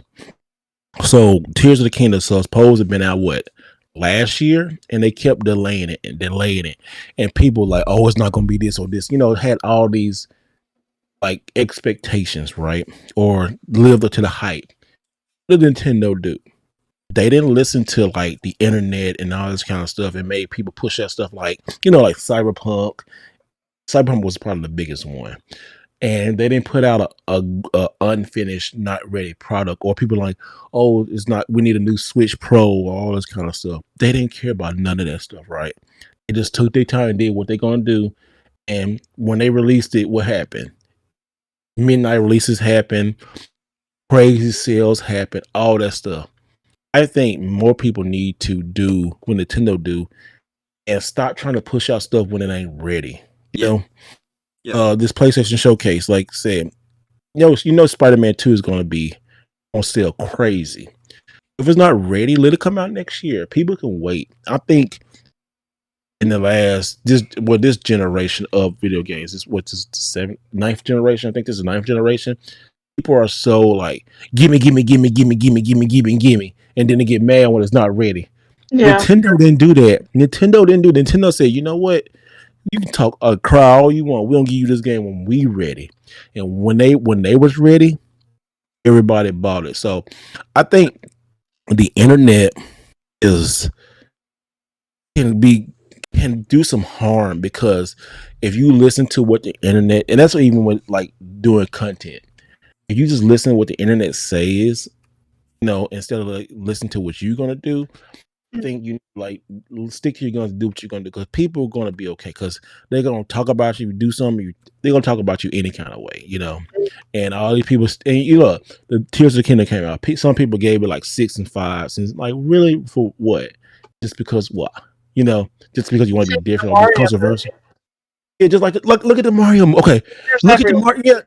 Look at the Mario movie. Everybody's talking all this crap about, ooh, Chris Pratt good, Mario. We need a Mario. Like, shut up. Mario movie is the best video game movie in all time. When I looked at Chris Pratt, sounded perfect for Mario. They know what they doing. Y'all stop tripping. Stop tripping. You're gonna be okay. Chris Pratt was amazing in the movie. This dude is a actor. You're Oh, yeah. not. You're not. Nintendo. Shigeru Miyamoto, whatever you say his name, man. He proved it. If you think if it wasn't right, he wouldn't have proved it. You think he wouldn't be in the movie? Like, I wish Kenny James, like you had on last week. I wish he would have had like a little part in the movie. But Jack Black is Bowser. Y'all, nobody right now is like, oh man, I want Jack Black to be Bowser all the time. Um, Charlie Day, the girl who did Princess, everybody killed that role. Oh yeah. That movie is the best video game movie all time. And when it first came out, what did everybody do? Let me hear him to make a clickbait article and talk about I don't like Chris Pratt. Oh, Yeah, shut up. that's what everyone was saying. I went into it like, hey, let me actually see the movie, and at that point I was just like, I'll just watch it and see what I think. It was great. I mean, I love that Seen movie. it 4 times, yo. That's awesome. I'm probably gonna buy it next week. I want to buy a DVD, but I ain't buying a digital. I bought Yeah. two different collector's Amazon see it. editions for it on Blu-ray and almost bought a third. What is wrong with me? those Take it to Amazon. those little exclusives from all the places were kind of cool. So I bought two. I pre-ordered two. So Yeah. I'm looking forward to it. That's So what's up. Oh yeah, 100%. Digital media for the win. So we've also got this one's kind of interesting because I have no like involvement with the series, but I'm kind of excited about it. Five Nights at Freddy's movie trailer released. The movie synopsis: a troubled security guard begins working at Freddy Fazbear's Pizza. While spending his first night on the job, he realizes the night shift at Freddy's won't be so easy to make it through. Did you? I know you watched it, Brandy, right? The trailer. No, Oh, I thought you did. Okay. it's not something I'm interested in. So I don't really know too much about Five Nights at Freddy's. I don't know but anything about it, I but know the it's like a trailer. horror style thing. So I mean, maybe I'll see it. Someone has to sell me on it. So if someone in the comments wants to try and sell me on it, then maybe I'll watch it. But yeah, that's about it for me. I don't like scary stuff, so I ain't watching it. Oh, Steve, come on, man. What is going on with you guys? I don't know. I have no investment in the series. I know nothing about it, but the trailer did make it look pretty cool. It's essentially you're trapped in like, a Chuck E. Cheese and you're trying to get out and there's killer robotic animals. That's a concept basically from what I I'd be understand. okay with that. I like Chuck E. Cheese. Yeah, that's what it's, like based around those animatronics and trying to escape. So it's like an escape horror style film. But yeah, if you guys haven't watched the trailer, it looks pretty cool. Check it out. I bet some of you guys in the chat will definitely like it. We've also got this one's a little bit sad. Pac-Man 99 leaving Nintendo Switch Online, and here's what Nintendo had to say. The Pac-Man 99 game and Pac-Man 99 DLC will no longer be available for download or purchase on October 8th. To continue playing the Pac-Man 99 game and DLC after October 8th, purchase the Pac-Man 99 mode unlock or the Deluxe Pack DLC on the Nintendo eShop or Nintendo.com before September 8th at 8 a.m. You'll be able to enjoy matches against 99 CPU players, score attack mode, and the blind time attack mode. Well, at least they telling you. Yeah, at least they give you a heads up. Yeah, all the way. They gave you 4 months. Like, hey, you better buy this. Right. That's crazy though. Like they can't keep it open forever. But I mean, to be fair, they did announce this as a limited game. Same with the Mario 99. Like, they were announced and made to be limited games. And, like, Mario was online only. There was no way to purchase that. So, I guess to at least have an option for the single player or, to quote-unquote own the game digitally, at least that option is there for this game, I guess. I think it's fun. I played it. I probably played it 10, 15 times. Like, it's pretty fun. I love Pac-Man. The concept's cool. So, kind of a bummer, but, to be expected. We've also got Analog Duo pre-orders opened on May 19th for $249. The Duo has been long awaited for the TurboGrafx 16s and Turbo CD Plus, PC Engine Games also plays the arcade CD-ROM games as well. The talk for this unit has been happening for over 3 years, so it's been like long awaited for pre-orders or the chance to buy the system. What do you guys think on that for the TurboGrafx community? I had it in my cart. I almost did it. I contemplated it. I went back and forth. I closed the thing, and then I went back again. I debated it, and then I don't know. I don't know. You still can pre-order. Yeah, you can still pre-order it. So that is the thing, right? This is their only system that is not FPGA. So they're not using the Open FPGA software, which means technically it doesn't play exactly as you would be playing it on an original TurboGrafx, basically. They can't guarantee that every game is going to run the same way it would on the original software or system. And I think that's the biggest thing, because it's the only product they've ever offered that doesn't offer that.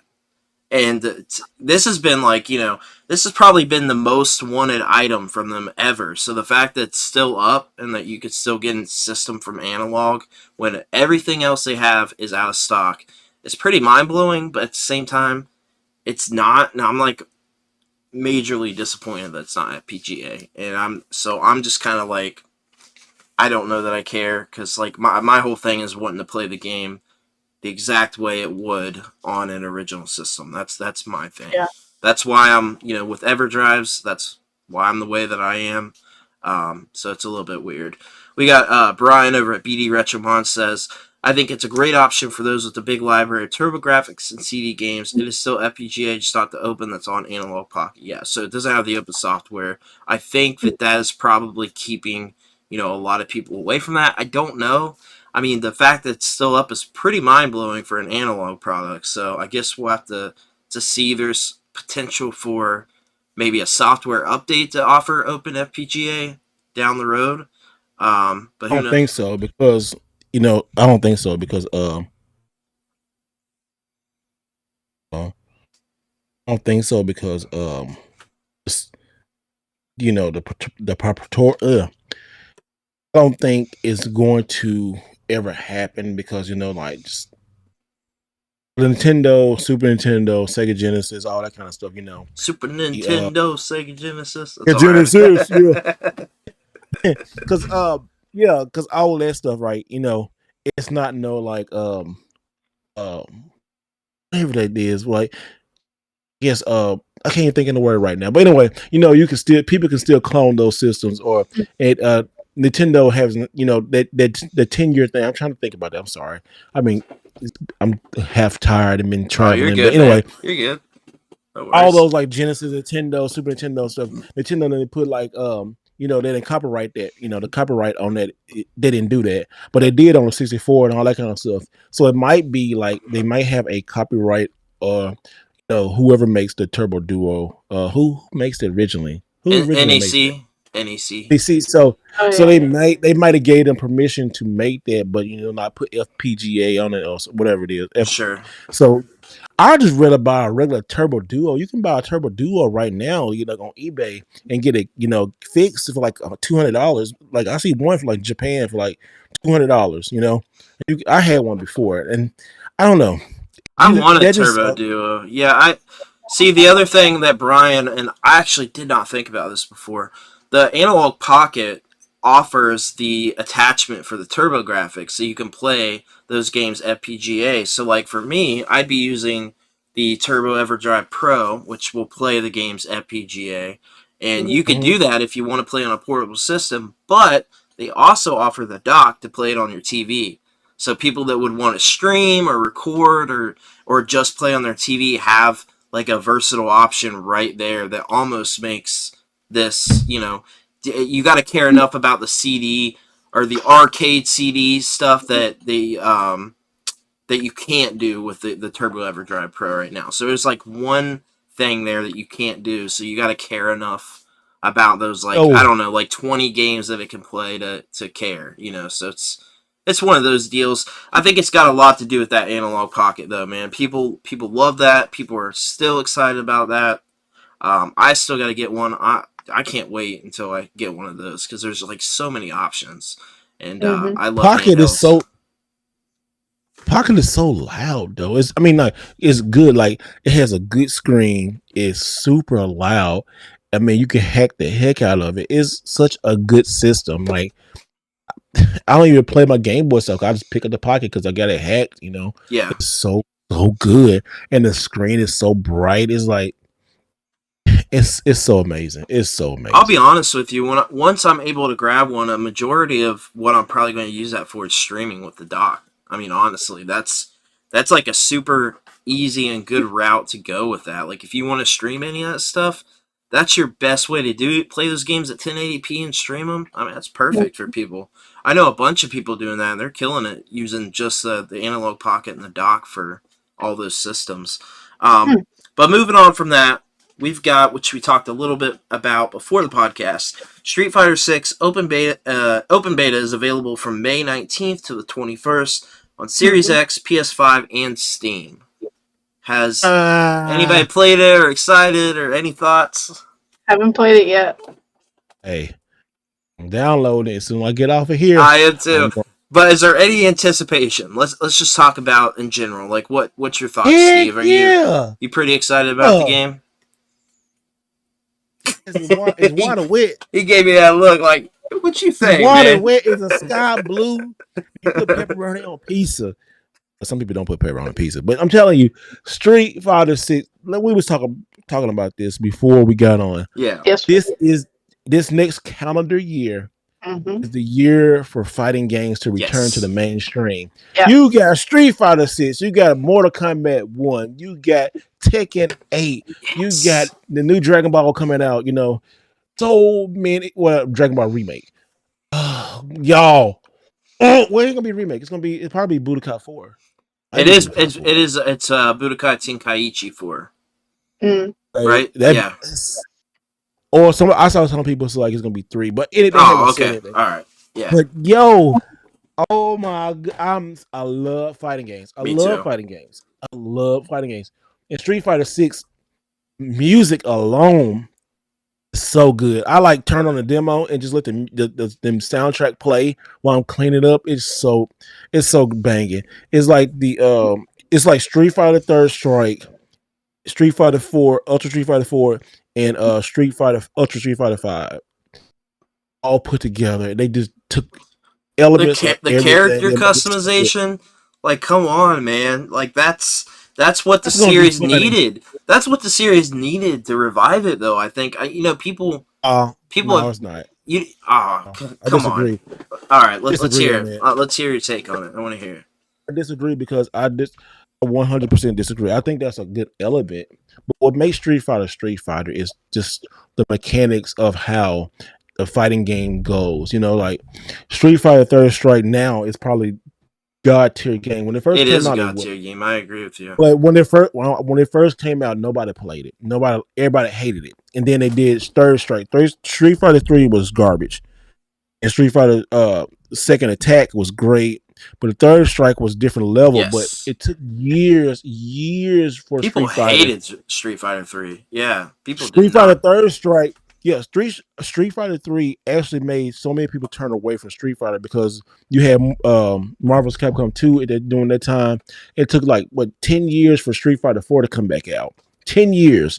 And when Street Fighter 4 came back out, that was when the new generation of the fighting game community started to come out.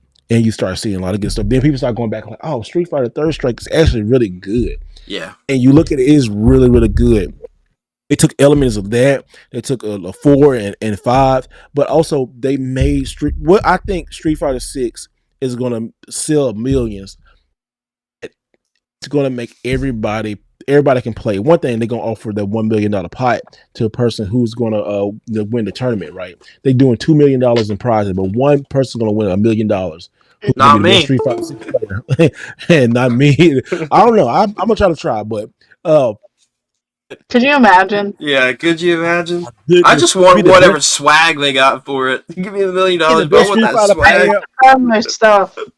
The best Street Fighter player on the planet. I would love to have that title. But the new modes, like the casual mode they added in, which I kind of call it like drunk fighting.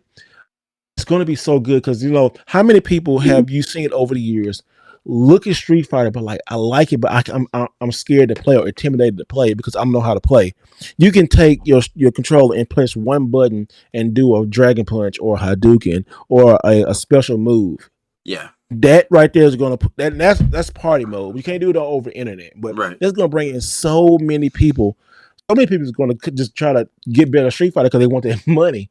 And then all these other games like Mortal Kombat 1, Street Fighter, Tekken 8. You see how dope Tekken 8 is right now? All the new characters are like the modes, how it's running on like its own engine. Oh, y'all.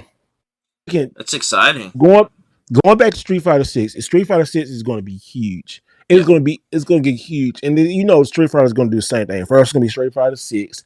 All the downloaded characters come out. There's going to be like Super Street Fighter 6. There's going to be Ultra Street Fighter 6. So, it's going to be here a while. But Street Fighter 6 is so dope, y'all. It's so dope. Expect 4 or 5 or 6 versions of Street Fighter 6. No, it'd probably be 3 to 4 because arcade edition. Like Street Fighter 4 and like Street Fighter 5 went through like 4 to 3 versions. Yeah, but they always do that. So and Street Fighter is my favorite fighting game, and it's gonna be so dope, y'all. It's gonna be so good. I'm super excited too. I just think I think that character customization, that story mode where you could run around 3D is gonna offer something for people that probably aren't fans now or maybe are intimidated. Yeah, I think it will help bring in new people in. So. I definitely do think that. So after that, we've got Brandy. What do we have next? I have my notes on me. Something about BlizzCon has been announced to return on November 3rd and 4th at the Anaheim Convention Center. Their survival horror game announced last year can make an appearance. Yeah. So Blizzard puts out some pretty cool stuff. They didn't give a title or anything, but there was a super hyped survival horror game that they wanted to make that is in the line of like Clock Tower and Rule of Rose. They referenced some pretty obscure, not really obscure now, but some like sought after and loved horror games that they wanted to make in that style. So people have talked about that. Other than that, I don't know too much. I've never been to BlizzCon. I don't play World of Warcraft. I know they do a lot of other stuff, but I don't know too much about that myself. No, we've got The Legend of Zelda Tears of the Kingdom has become the Zelda franchise's fastest selling game. According to Nintendo, the game sold 10 million copies worldwide in 3 days after it launched on May 12th. Just to give an idea of where that stacks among the Switch's best games, Breath of the Wild in its 6-year lifetime had sold almost 30 million copies, while Mario Kart 8 has sold 53 million copies. So we're talking about in just 3 days, we've sold 1/3 of what Breath of the Wild has sold to date, which is insane. That's crazy numbers. Nintendo has said they coming. You know what I think Nintendo's doing? I really do, and I think this is going to happen. I think Nintendo is coming for the best console of all time. I think they're going out of PlayStation 2 because like PlayStation 2 did so many, and it won't take long before they overtake the PlayStation 2. I think that's why because look at it, when the next version of Nintendo's system comes out, it'd be another Switch or whatever it's going to be. They're still going to be selling this Switch. They're still gonna be selling for like another 2 or 3 years, and that's gonna add even more sales to that. They're gonna be this is gonna be the all time because they already beat the Wii and the 3D. Their own products, and they're going after the PlayStation 2. And the Wii is right behind the PS2, right? Like just barely behind, I believe. Like I think it's under 1 million maybe that is sold under that. I think that it's definitely, I agree with you, Steve, for sure, that it's going to probably surpass the PS2. That's what they want to do. They want that name there. They want to be on top again. And I mean, the Switch is an awesome system. I love the PS2, but it makes sense for the Switch, so. I just Googled it, right? Okay, let's hear it. Oh, look, number 1 is PlayStation 2. In 2000, right? They had 155 million. DS right under it with 154 million. Nintendo Switch. Can you guess? It's third place. 100. Yeah, third place. 125. 125. They finna get ready to. They just passed the PlayStation. They passed the Wii. The Wii was what? 1, 2, 3. Wii was in sixth place. Oh, So wow. it was a Wii. Wii was 101 million. PlayStation, the original PlayStation, 102. PlayStation 4, 117. You know PlayStation 4, and they still selling PlayStation 4. Yeah. Game Boy Color, 118. Nintendo's in like 3 spots. Game Boy Color, Switch, and DS. Y'all, they finna get ready. They finna get ready to outsell their own other unit and outsell the PlayStation 2. Because I'm telling you, in the next year, 2, 3 years, they're gonna pass the PlayStation 2. They're going to pass it. They're gonna pass it. Yeah, I think so too. I mean, Place, I think even PlayStation 5 has 38. I'm curious at what the physical number of Switch games is right now, and if that will also surpass the PS2, because we know that's the biggest library of all time. But if we count in all of these limited companies and the amount of their releases too, I wonder where we're at. I feel like, for some reason, I feel like we may already be over that number, because I mean the amount of like filler titles too, or what we call filler, like low budget crap games that also get released physically. Best. What is it? They're all the best games. Okay, they're all great. They're all bad games. They already passed it.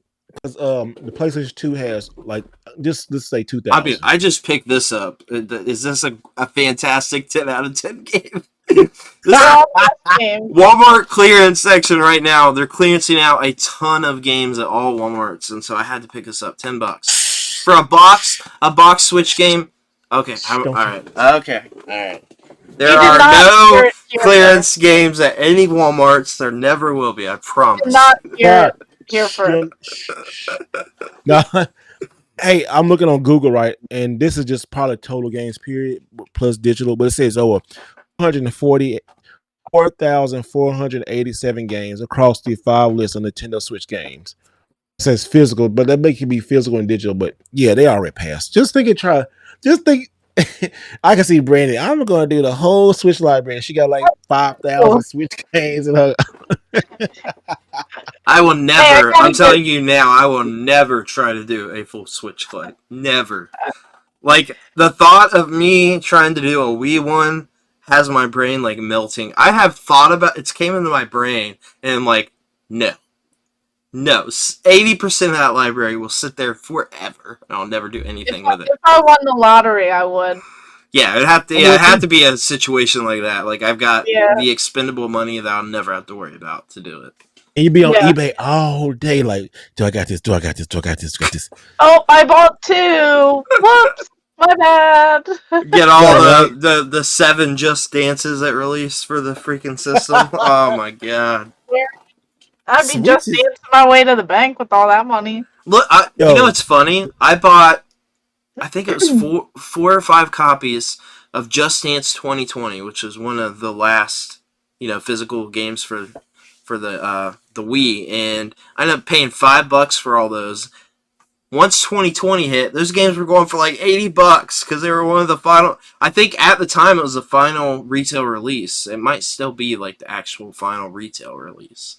I know we got a few others after. I think the on a Wii. Yeah, it was at least the Wii.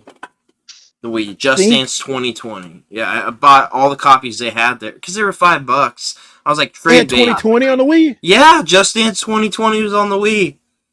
Yeah, I think it was Shakedown Hawaii. Yeah, that's not retail. That did come out though. You are right. You are right on that. That did come out. I picked that. God, I've got that on everything. I think they just released on PS3 this year, which is wild. But yeah, no, I think that was the final retail release. But that was kind of wild because I was like, I can use these like for trade bait or something like that. I wasn't expecting it to be like like an $80 to $100 game, but we've got a few comments. Did it? Yeah, it's about like a $50 game though, all day. Well, good, because I mean it's like not worth $50. It's just Dance. Just add a few comments before we knock out the rest of the news here. We've got BD Retro Mod says it was, but I believe it ran better on Switch with load times, talking about Breath of the Wild. Solar said, what made people buy that Switch version? He just answered that. Mystically said it was like 4,609 worldwide. I'm not sure what that's on. Bitch. Yeah, the Switch. Oh, okay. Yeah. Brian said full collection for Switch would be insane, especially with all the limited run style pop-ups that are out there. I agree 100%. Especially complete box. Right. Solar Dare said, how much do you think a full Switch collection would cost roughly? Oh God, I don't even know. I would say take 75 times 5,000, and that would probably be what it is. Yeah. Yeah, it would be a lot for sure. Like $1 million or something. Yeah, I feel like it would. It would be something crazy. Not a million, but it wouldn't be that much. No, but not a million, but it would be like a crazy number for sure. Yeah. Definitely like way over $10,000. Oh, easily. I'd say probably close to $400,000. Yeah, I would say that. Yeah, definitely. So we're going complete in box and all that. That plus collector's editions. Like, how far you want to go with it? Yeah. We got two more news topics. Mortal Kombat 1 was announced, which we brought up already. Pre-orders for the standard, premium, and collector's edition went up for pre-order on Friday. I think we talked about it off air. Did anybody grab any of those? Have they placed a pre-order yet? Or I need to, but I did not. Got two. Mr. Rightway did get 2 collector's editions. You also heard that here first. He told me before the podcast. He's like, yeah, man, I'm going to trade you one of those. Just kidding. We're super excited, as we talked about with the fighting games. We're extremely excited about this game. I personally think it's like it's not a remake. It's not, it's a refresh of the series. It's kind of, it's continuing along the storyline that has been confirmed. They tweeted out like, yes, this is continuing from the actual canon storyline, but it's like a refresh from the series that I think is probably needed. Kids probably don't really know about Mortal Kombat much, and yes, they do. I don't know. I mean, I don't know. The kids don't know. You kids don't know about this Mortal Kombat here, son. They're not supposed to be playing it. Listen, for adults only. That's why kids are attracted to it. That's why I was attracted to Mortal Kombat. Same. Right? Yeah. So, like, let's be real here. Of course, like, I wouldn't be playing that game with my daughter, but I can, as a kid or young teen or whatever, being super attracted to, like, that ultra violent but also super cool kind of story and thing they were doing with Mortal Kombat. I think this looks like a cool refresh. Collector's edition looks pretty cool. I'm excited. What about you guys? Let's talk about your boy Liu Kang, man, the fire god. That darn trailer. I was like, okay, it took me a while because when I finished Aftermath, and they went with Liu Kang's ending. Yes, I was like, okay, so it took Liu Kang's ending. He's a fire god, everybody died in Mortal Kombat 11. Really, I was like kind of like hurt, and then he redid his own realm. So just think about this, right? It's gonna be so kind of crazy. So Liu Kang is now the fire god. He was the poster boy for the game. So now he's a fire god. When Mortal Kombat 2 comes out, or what's gonna happen with this game? Because the story mode, every Mortal Kombat, it'd be really, really good, right? Yeah. Oh yeah. Always. It'd be really good. But when this dude, what's gonna happen now? Like so they got this new Mortal Kombat, like it's almost kind of like Marvel, like Marvel's doing this whole this multiverse, yeah. So thank you. So Mortal Kombat is doing their own multiverse. So they just branched off and did a new multiverse with Liu Kang, but they still have the original Mortal Kombat multiverse. So where are we with it? What are we? Where are they tell us where we at with the new Mortal Kombat? What if we take this Mortal Kombat 1 multiverse, and then the next game they do this other multiverse, but then they do the multiverse with like Mortal Kombat or Injustice, and they tie all that stuff together. What if they just secretly doing their own like little multiverse type of deal? I'd be down for it. I mean, I think my thoughts on that is that there are like a ton of Mortal Kombat characters we've not had in anything in like the past 3 or 4 iterations of the game that I want to see. Like, there's people that really want to see some of these characters. And I think them doing the comics that they're going to be doing to tie in with this, like they did that with like Injustice. I think they did it with Street Fighter V too. I could be wrong. I can't remember if they had tie-in comics for that, but I'm like invested in the story. I like it.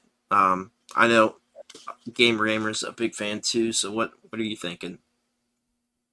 I mean, I'm looking forward to it. I definitely need to get the collector's edition because I'm a little bit bummed that I did not score one of those. I think when I looked, I didn't see anything, and then I just kind of forgot or like moved on. Yeah, the Amazon link never went live for me, which is where I was going to grab it, and like it just stayed unavailable. So I just I be listening at Wario 64. I went into the store and everything. Their system said $0, so I could not pre-order it. Like, she showed me the screen, and I'm like, I went in there immediately, like 11 minutes after it went live, like in the store, and usually I can grab one. You know, they allocate these like a certain amount of collector's editions per store. I was the first person in there. It didn't update the first day, didn't update the second day. I have not called to check again, but it bumps me out. What you need to do is follow Wario 64 on YouTube. Yes, I agree with you. Dude, he's awesome. On Twitter. Follow him on Twitter, but turn on notifications because soon as he posts a notification, look, I didn't woke up like at 1 o'clock or something. Like I was asleep and I woke up and I looked like Wario 64 posted something and it was like a link. I mean, when they was doing like all the PlayStation stuff back in the day, you know, like at weird hours and different games. I woke up let me get this real quick. Boom. And I secured a PS5 at like 3:40 or something weird. I just happened to wake up to go use the bathroom. I'm like, oh, snap! It popped up, and I'm like, it's so crazy now because you know those scalpers back in the day, they was getting on my effing nerves, y'all. Terrible. They were super terrible. It doesn't matter now because I see a PS5 every time I go to the store. But when obviously you didn't see them in there, I helped 21 people get them because none of these guys would ever use Twitter. I was like, turn on these notifications. You got Cheap Ass Gamer, Wario64, IGN Deals, all these guys tweeting this stuff out. And yeah, I mean, I seen it pop up, but Amazon link never went live that I saw for that, so that's kind of a bummer. But for our last news topic, before we jump into some community questions, we've got... We'll just pass over this quick. We kind of talked about it before. Indiana Jones and the Dial of Destiny hit with a wave of bad reviews. IGN gives it a 4, saying it's directionless and unneeded. I know you said you're not a fan, Steve. Do you have anything to say, Game Ramer? Yeah. I might watch it at some point, and I'll see. Yeah. This game sucks. This movie sucks. This movie really sucks. All right. Well, that said, do you want to dive in and start a couple of our community questions to end the show off? Yeah, I'll do a couple quick ones, and then we can dive into a couple if we can get that. Yeah. So, Catching Daisies 332. Are you guys planning to expand on guests more with new arcades, game development, and modern gaming industry people? I think that's something that we are trying to do. You know, in the future, we like a good mix of everyone. So if we can have, you know, a mix of different guests, we would love to have that. Ain't nobody greater than me. You talking about? No, son. I'm playing. We also have what is gaming podcast? They said, is there a video game system you never want to collect for? Also, what is the most underrated game system to collect for? Ooh, I'll go last. I want to hear what y'all got to say. I'd probably collect for everything. Yeah, you made How that. do we that know really, that? Yeah. Question. Well, you think about that for a second. I'll just say, a video game system I never want to collect for. That is kind of hard for me because I'm not exactly in the same collecting realm as you now. Like I was that way. I've kind of passed over doing that. I think for me, and this, hopefully people don't take this wrong, This is not a never. Saying never is really hard for me because like I love to collect games, but right now I do not want to collect NES. I have zero desire to collect NES right now. And that's one for me. There's a lot of reasons. EverDrive being the big reason. Yeah, I see the thumbs down. I have reasons. I love the NES, but I just don't have the desire right now. I've got a way to play it. You heard it here first. He is a hater. Oh, here we go. Underrated. I'll just say this quick. Original Xbox, super cheap to collect for. Yeah. So many good games. There's no reason to not collect for original Xbox. The games are dirt cheap for the system, like dirt cheap. And there's a lot of good games on there. A lot of the multi-platform games play better on original Xbox. They look better, performance is better, and yeah, that's my answer for that. Liar. Liar, liar, pants on fire. Hey, I love the PS2, but hey, I'm just being honest here. So, the game... System you never want to collect for. I never want to collect again. The 3DS. Because you heard it here first. He hates the 3DS. Because I completed it, and why are the 3DS prices so stupid? They're dumb. They're like, dumb. Oh my gosh! Like, where's this game? Oh, let me get the game. Hold on. It's got me on a halt period for the 3DS where I haven't had a pickup for it in the last month because the prices are dumb. Yo, look, this was the last game I got, right? E-Train Mystery Dungeon. It's sealed, right? Weird seal. Yeah. Bought it, I got it in a trade, did a $200 trade. Okay. After I got it, the next, but in 2 weeks, it increased seal price $200. $200. This game was a $500 game. Now, why? That's a good series, but it's not a $500 single game good series. I do love that series legitimately, but I would not. No, that's crazy. No. No, I'm happy I have it, but golly, $500. Did it and opened up from like $150 to like $300. Crazy. Look, Yokai Watch. When I was at these were all day $5. $5 all day, yeah. All day long. This game is now $30. This game is going up. Which, you know what? Yokai Watch is a dope cartoon. It's so funny. The series is fun. It's like Pokemon. I like Yokai Watch is like a adult Pokemon. Can we talk about how bad this game is? I know you recognize this. I know you do. Oh, you open it? Oh, I didn't even open it out of the no. I didn't even open it out of the box. No, I'm not going to either because I got digital and it's ridiculous. There's probably like it's like not even anything in there. There's just like a weight. Don't say that. Don't even Mr. Mike Tyson in the box. I don't know what I got in here. Don't even start with me. Don't come at me. It just sits there. It's a beautiful cardboard box. It's probably not even in there. You won't know unless you open it. You need to open that up seriously and enjoy that. No, seriously. She won't. I want an open one. Are you gonna sell it one day? No, I'm gonna put it in a museum. I agree with her not opening it. I think that's probably the only one. It's the only one in the world that's known to be unopened. Why would I can't open it? I need to find an opened one to display. Next to the sealed one. That one I do support her with because we both want to do the museum stuff. I think that's that's like a showstopper. Obviously, people have offered her crazy money for that. Yeah, but with that said, what's the other question? What was it? It was a system to collect for. Underrated system to collect for. Underrated system to collect for is my new series. Greatest hits. That's a good one. The greatest hits on like PlayStation, on all of them, because it's been this stigma for years with collectors. Yeah. I don't like the red. I don't like the green. It makes my collection look nasty. Okay, I understand that. No, seriously, the green does look. It's kind of eyesore, but I'm telling you guys, if you really, they look good next to each other. You know what I like? When they're separated. Here's what I like. If you're not getting them sealed, I kind of like what Reggie did with the horror games being in the red cases. I think that's a pretty cool idea. I like that, and I did that with some PS2 I don't like games. that. You don't like I mean, it? that's each his own. Nah, I I like to like. keep the. I like to keep it what I like to keep the games original like how they were.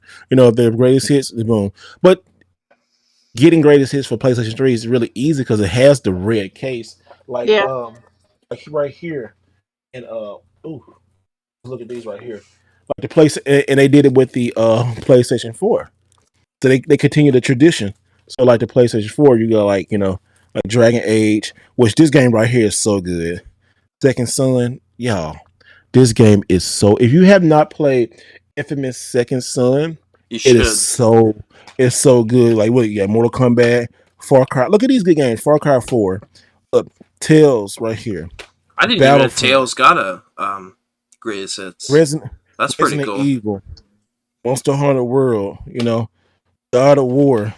Got like so many like different like this is just starting the PlayStation 4. I still got like about 50 more on the PlayStation 4 to go, but like look, Ratchet and Clank. You got Need for Speed Payback. You have Until Dawn, and then Uncharted 4. Just like the greatest, and these cases look so much pleasing because all right, I really do like get a PlayStation 4 game over here. Let me get one. I'm gonna get this one so y'all can laugh. Cookie Mama. All right, Cookie Mama. That's how she's saying it. It's so weird. But Cookie Mom, look at how this blue case is, right? Look at the PlayStation 4 banner. It doesn't it look so nice that with the red mixed together, that red and blue.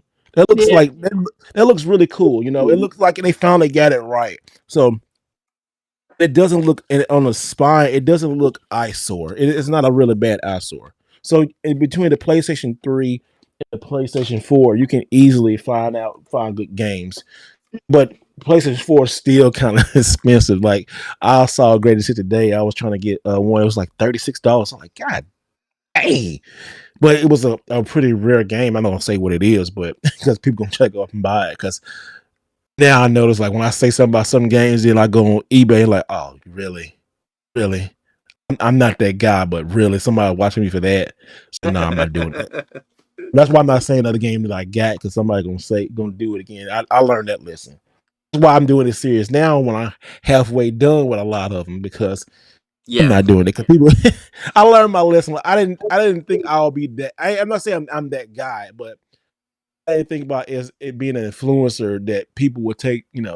I'm glad to take my advice, but People followed you with the 3DS journey. I mean, yeah, you definitely obviously followed for a long time with some of that stuff in those 3DS groups. People definitely followed along with you. You definitely inspired people to collect the 3DS. I'm glad too. Which is I just it's wish a great thing. like I said, like what I was about to say, like I recognize that I do have a voice and it does matter, so it's great. But I do feel for collectors when I say, "Man, do this now. Yeah. Please get this now." Because I don't get accused no more. People like, "Are you just doing that so you can sell?" Like, why would I make a video so I can get somebody so I can make it money? How do I got these in my store? No, I'm just saying I like these games. I want people to get it before. I've seen this before. History repeats itself in video games Yes, all it the time. does. Always. Okay, look at the Virtual Boy. Look how expensive the Virtual Boy is. I bet gamer. You know how much that Virtual Boy stuff is, right? It's Yes. gonna be just like the 3DS. The 3DS is gonna be just like the Virtual Boy or the Dreamcast. It's gonna be like the Wii. We gonna be like the Dreamcast. It just you see this now, and now the store closes, and now you can't get these games, and these games went crazy. Yes. Why? I know why, but I'm saying just we had the chance, but people. Never mind. I'm not gonna be wasting my breath telling y'all. I try to tell you once. It's already documented. If you don't listen, I'm sorry. Yeah. But I do not want. I do not want to go through the 3DS again. I do See, not want to go. you're Ever. talking about the greatest hits, and I follow some of what Finn's journey with going. He's almost done with the full greatest hits PS2, and I've seen how expensive some of those are because the greatest hits were actually less common for some games than like the Yes. standard release, which is kind of Yeah. crazy.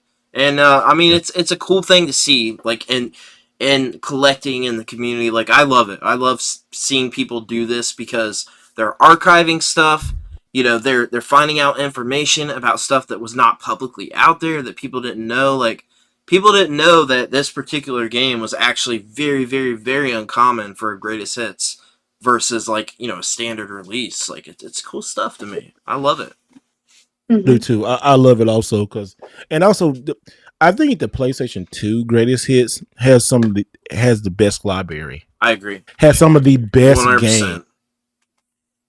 PlayStation 2, it still holds up. If you get a PlayStation 2 game, get a really good CRT, the game still hold up. I was playing Parappa the Rapper 2 the other night, and I was like, wow, this game still holds up.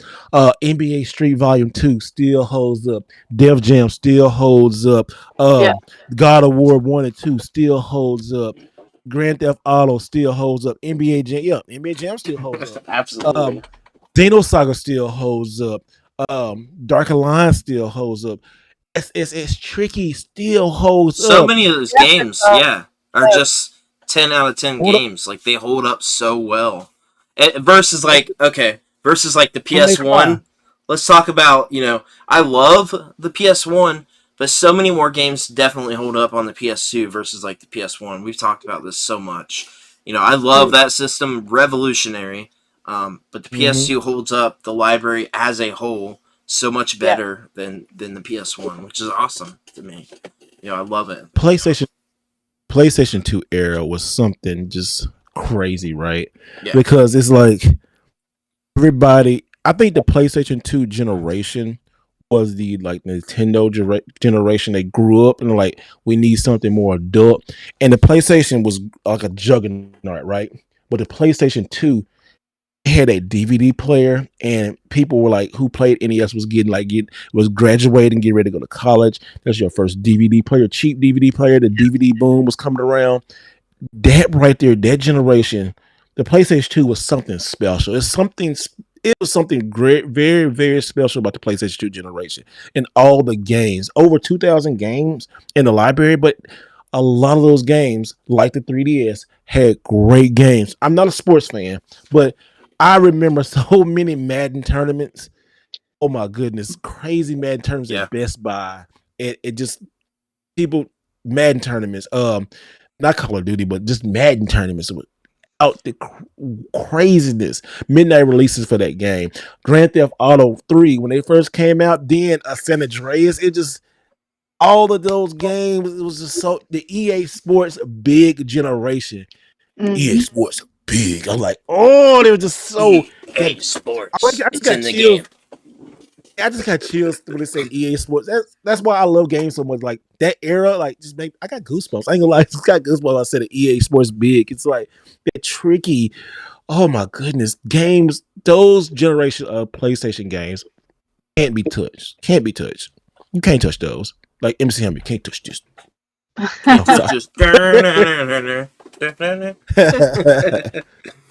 Oh yeah, and somebody said the Gun Con games. You know, like Time. Oh, Crisis. I love those.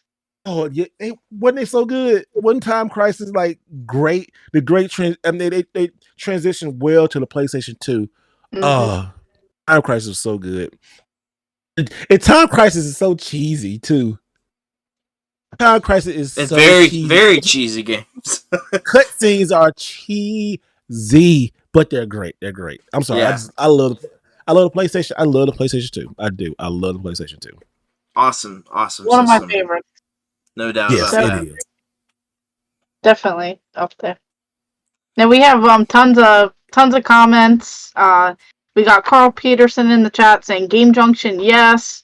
I have a PS2 connected through component cables and it looks so good. My word, especially games like Crazy Taxi, Zone of the Enders. Travis was even saying it can play CDs too. Millennial Collector said plays PS1 games. Carl was saying yes, the Gun Con. Yeah. Travis was saying yes, Mr. Right Way. Escalated Friend said, guys, you all three are perfect chemistry. He needs to be a regular podcast guy. Favorite podcast episode for sure. Do this more, absolutely. I love this so much. The dynamic is so good. Love you guys. Met you at Game Jam South. Oh, thank you. We do appreciate all the kind words. Thank you so much. I'm over here. I'm not looking directly at the camera, too, guys. I'm researching videos, looking at stuff, and like I said, just got back from LA because when Yes, you Brandon asked, did. "Can you do it?" I said, "I can, but let me see," because I didn't know what time I was getting back from LA, and it's like I've been constantly busy, and I haven't ate since this morning, and I'm good. I'm okay. I'm gonna get something to eat in a minute. I might go get something, but it just I'm doing so many things. But I love talking about games, doing this stuff, y'all. I love this. I love y'all. I love the community. This has been so fun. So thank you for inviting me. I can do this all like Captain America. I could do this all day. I love No, it. we do. We love that you're here. We love that everyone's having a great time. So, Appreciate it. and we even have someone else in the chat saying you were great. I'm subbing to him now. Awesome to see. Cool. So Oh, thank you so amazing. much. That's what it's all about. We do appreciate it. Yeah, I appreciate absolutely, y'all. 100%. So we definitely got a few more community questions. Do you have those pulled up by chance? I gotta pull Yes. it back up. Escalated friend said, "What does it take for me to start podcasting? Are you planning to grow the podcast worldwide?" Definitely need some of the equipment. You need like a camera, a good mic, or like something to start out on. You need a channel. You need to build an audience. That's kind of like what I guess you did, and then obviously you need, you could do it by yourself, or you can Yeah. have different guests. It just kind of depends on like what format and stuff you want to do. And obviously, we would love the podcast to grow and everything, and just keep going. So I feel like that's kind of like a good way to start. Maybe we could pick that up in like another video style one, like podcasting specifically. Yeah, And then we'll we also have definitely do something another. like that. Yes, we have another chat. So one of our commenters right now who keeps going, cultured people and are great. This podcast is so influenced.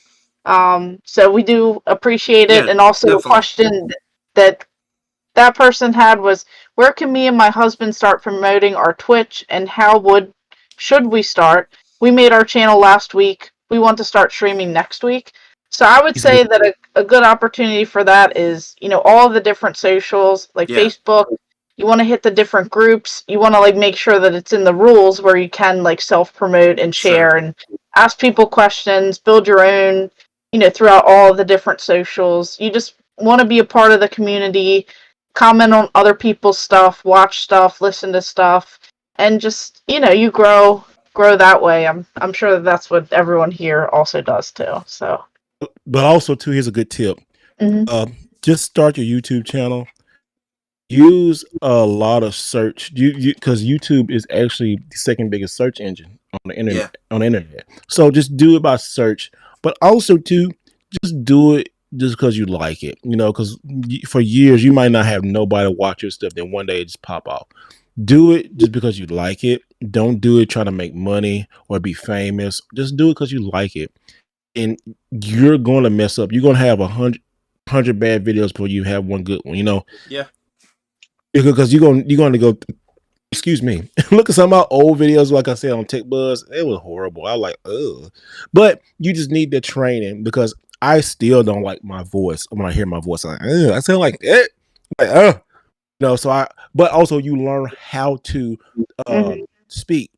I just learned, because Steve taught me to learn to talk into the mic. I used to do I used to like be like right here, talking like, oh yeah, but now watch when I turn right here, it sounds so much better. So I'm like, oh, okay, I'm getting it. I don't, learn about different mics, and over time you will upgrade. Like I was a professional photographer, so a lot of those skills I can use on YouTube, but it's still different things you need to do. You need to learn how to eat. I mean, not eat. Well, I need to eat, but but you need to learn how to just do different stuff. I need to learn how to eat. I'm hungry. Hey, that was a good one, though. Just be yourself. See me, I wouldn't probably have done this a long time ago. I'm just being myself. I'm just being me. I'm just being silly, being me. Just take your time. Just take your time and embrace messing up. Embrace the F up. Really embrace the F up, because you're like, oh, I did that. Okay, let me do this.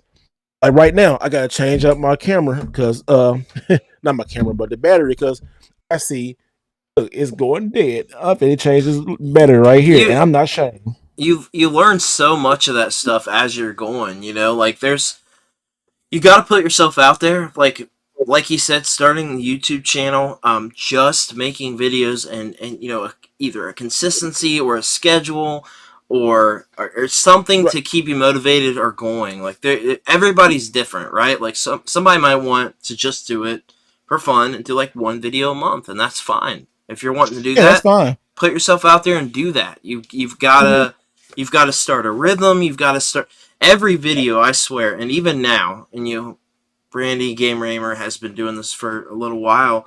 Like we're constantly learning new stuff. Like we're teaching each other stuff all the time along the way. I swear it's constant, always learning new things, and that's what you got to be. I think you got to be open to constructive criticism. You got to be open to always learning. And my biggest thing, and I will always stand by this. I've done it.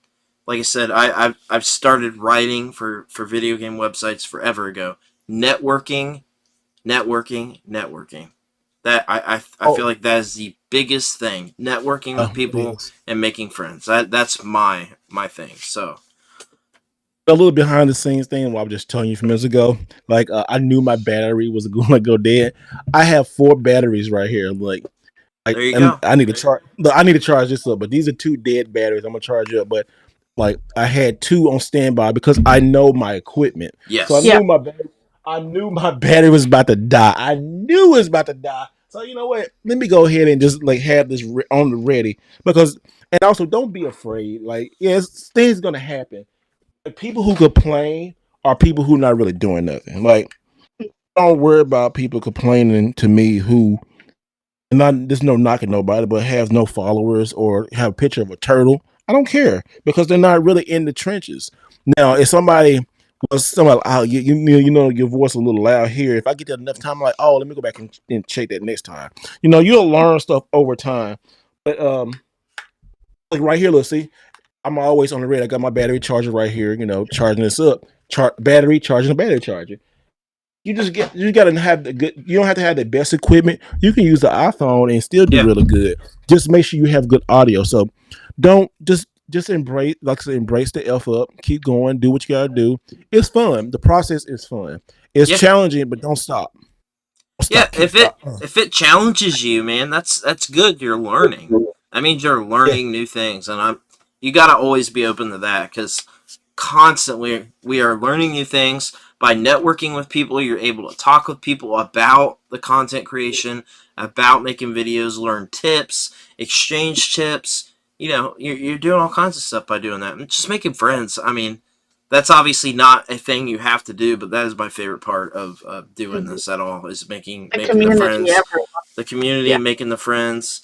I mean, with you, Steve, with you, Brandy, like just making the friends that you make along the way is like You ain't it. my friend. Yeah, I'm not. We're not friends. We hate each other. We're biggest enemies. Yeah. All uh, of us. Before we hit the other couple community questions we got, we did have a few comments. I just want to hit up here because it looked like some pretty nice comments. We got what is gaming podcast said. Hey guys, what's up? Tech Buzz said, give more than you take. Absolutely, I agree with Yeah. that. What is gaming podcast also said, hi, new fan now. I'm subbing as well. You're the reason we are starting this podcast channel. That's very nice. Thanks, folks. I'm planning on covering mostly modern. That's awesome. TechBuzz said, see, Steve reads at a 3rd grade level, so I had to handle him gently. LOL. See, he taking my jokes. See, that's I told you he lame. He can't even come up with his own jokes. Solar said, is it true greatest hits versions of PS3 games are cheaper / not worth buying compared to original versions? Yeah, I mean sometimes yeah it is. But I mean that's there you go, the stigma. I'm gonna try to like end that stigma about it because Yeah. that's the stigma right there. Because they're like, oh, why? Well, you want to buy something cheaper. We'll deal with that in the video and Awesome. in the series. We'll deal with that in the series. I like that. That's a good approach. What is gaming also said? What do we do if we don't want to do a video podcast? Not me, but just a question to ask. I mean, you could do I'll do that. it. People listen to them in their car and stuff, so you don't always have to have a video attached. Right. You can be on the different streaming services. A Well, lot of people do that. Let me shout out a couple of our friends, the Retro Wildlands. He does a audio only podcast. He's been a guest on here. He's an awesome guy. Thinking Inside the Box, they have a podcast. They are also audio only, covering all original Xbox only, and they are killing it right now. Super proud of those guys. Both of them are absolutely killing it. I'm super proud to see where they're at. Tech Buzz Gaming also said, as long as he has his box of Fruity Pebbles, he's happy. Gabe Raber said, LOL. And Mr. Right Way said, I read at a high school level. Solar Dare said, because I hear a lot of hate towards greatest hits versions of PS3 games. So he answered that. Oh, yeah, that's why I'm doing it. He's trying to end that stigma for the greatest hits.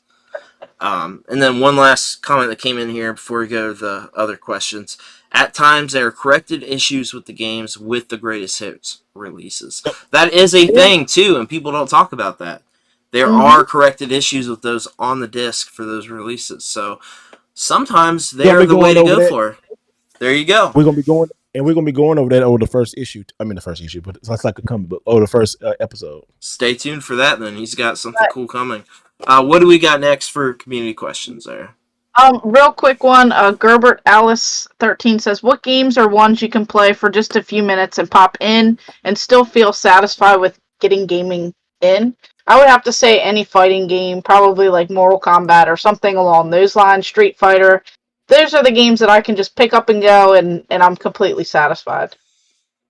Arcade games, arcadey, anything that's arcadey in nature, are meant to be an arcade style game. Racing games like Midnight Club. There you go. Yeah. Or a Need for Speed. Let me tell you one of the best. Oh my goodness, this is another favorite game of mine on the Xbox 360. It's the Xbox 360 version. Need for Speed Most Wanted, the 2006 version. The remake. Again. The remake, no. The 26, the first one that came out. Oh, okay. Yeah. First, I apologize. The remake came out on the PS4, right? And the Xbox. The remake came out on 362. The remake came on 360, the Wii U, and other. It's still a good game, but yeah. Most Wanted, right? The original, the first one, is so good. The music holds up to today. Still, the graphics still holds up. The gameplay still holds up. The AI. It is probably one of my favorite Need for Speed games. You gotta get to 26, and it's still like a $30 game. You know, it's increasingly starting to creep up now because a lot of people are talking about it more and more and playing it. It's so good. It is so good. I mean, man, that game is so dope. You need to get that one or play it the 360. And that's another thing too. Like, hey, 360 games, start getting those now. A lot of people. Yeah, there's so many good ones. So many good ones. Yeah, it is. I agree with that. And then we also have Daniel. I'm not sure how to say the whole rest of that. Sorry. Is there a company or developer that could release 10 terrible games in a row and you'd still buy their games? For me, it would be From Software, they said. Maybe Nintendo. Yeah. I've got one. I guess it would be going back for me too, because I'm there with you with Nintendo. Yeah. I think for me, every release from Nintendo sports titles, the Mario sports games. I have a Switch collection I'm going for. It's a silly one and it's an easy one, but I want a full first party set.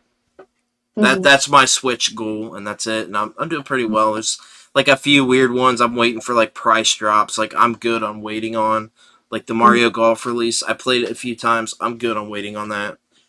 I think for me would be like Working Designs and probably Arc System Works, because I'm really into the fighting genre right now. Grand Blue Fantasy, such a dope game. I love it, dude. It's so good. I haven't heard anybody else say that they really like that game, honestly. Oh yeah, I like it a lot. Fantasy, man. Yeah. Gonna bring an update soon, but man, Grand Blue is so fun. I haven't even watched the anime, but I haven't either. It's such a beautiful game. Gorgeous. It's like it came straight out of an anime. Like that's how it looks. And it's on PlayStation 4. What's so crazy? Yeah. There's not even a PS5 release of it, right? As far as I'm aware. There will be. Yeah. One day they're working on a PS5 release. It's gonna be updated. It's gonna be even better. There you go. So good. And Yeah. DFN Duel or DNF, yeah, I was getting ready DNF to pull Duel. that out. Yep. I was Yeah, getting ready to pull that out I want to got that cheap. That game got cheap like a couple real weeks ago. early. Yeah. Well, I was going to pull it out. I think I've got it set in somewhere because I was playing it on a fighting stream not so long ago. But yeah, DNF Duel. That's a really, really good one. You can get that. I've seen it even new, like around $30, and it's totally worth it. Oh But yeah, it's totally worth it. anything they're putting out, obviously Guilty Gear Strive, a 10 out of 10 fighter for me. Like anything they're dropping is so good. But Yes. those two for me, retro wise, working designs, current Arc System Works, and Nintendo for me. Man, I told you so many good fighting games. Yeah. That Work system, and just look how they did for the Dragon Ball Fantasy. I mean, Dragon Fantasy, but Dragon Ball franchise. Yeah. They made Dragon Ball Fighters so good. I mean, it was like the Dragon Ball fighting game that everybody wants. I mean, I love Dragon Ball. Again, straight out of the anime. I mean, it could have been like straight out of the anime. It looks so good, and the new the PS5 update / new physical release. Have you gotten to play that yet since the update and the? Because I've got. I mean, Goku, Legacy. I mean, Dragon Ball Kakarot, or are you talking about? Well, I guess both. That got a PS5 release too, but like the Dragon Ball Fighters, like PS5 Series X update. Oh, I think it looks even better. Like it looks the movement. Really, everything is so good. I'm gonna get it. I'm gonna not get it, but I'm gonna put it inside and see. But I did pick up that Kakarot release too. I had to. That game is also. Oh yeah, it was cheap, really, really good. Yeah, dude. I think $15 maybe I paid for this. Like, that's a good Dragon Ball game. I keep telling everybody, don't sleep on these PS5 and Series X deals, man, and Switch. The Wario 64, those guys. I have built my modern collection because of those guys. Like, I've gotten to talk. I want to get him on the podcast. We're talking about it now, actually. But dude is killer, and I want to get him on the podcast because he's been doing this for so long. I think he started like 2015 doing this, tweeting out deals. And it's like insane. Like, there's still people that don't know about it, And Wario 64. You gonna try to get him on? Oh yeah. I love that guy. He's awesome. I want to talk to him about how he's made an income on tweeting out these deals of partnerships with Amazon and these different websites because he makes money from a lot of these links that he shares out, which is mind blowing. And yeah, don't sleep on building your modern collection. That's my thing. I talk about it all the time. Don't sleep on these deals. I get PS5 games for under $10 all the time, which is insane.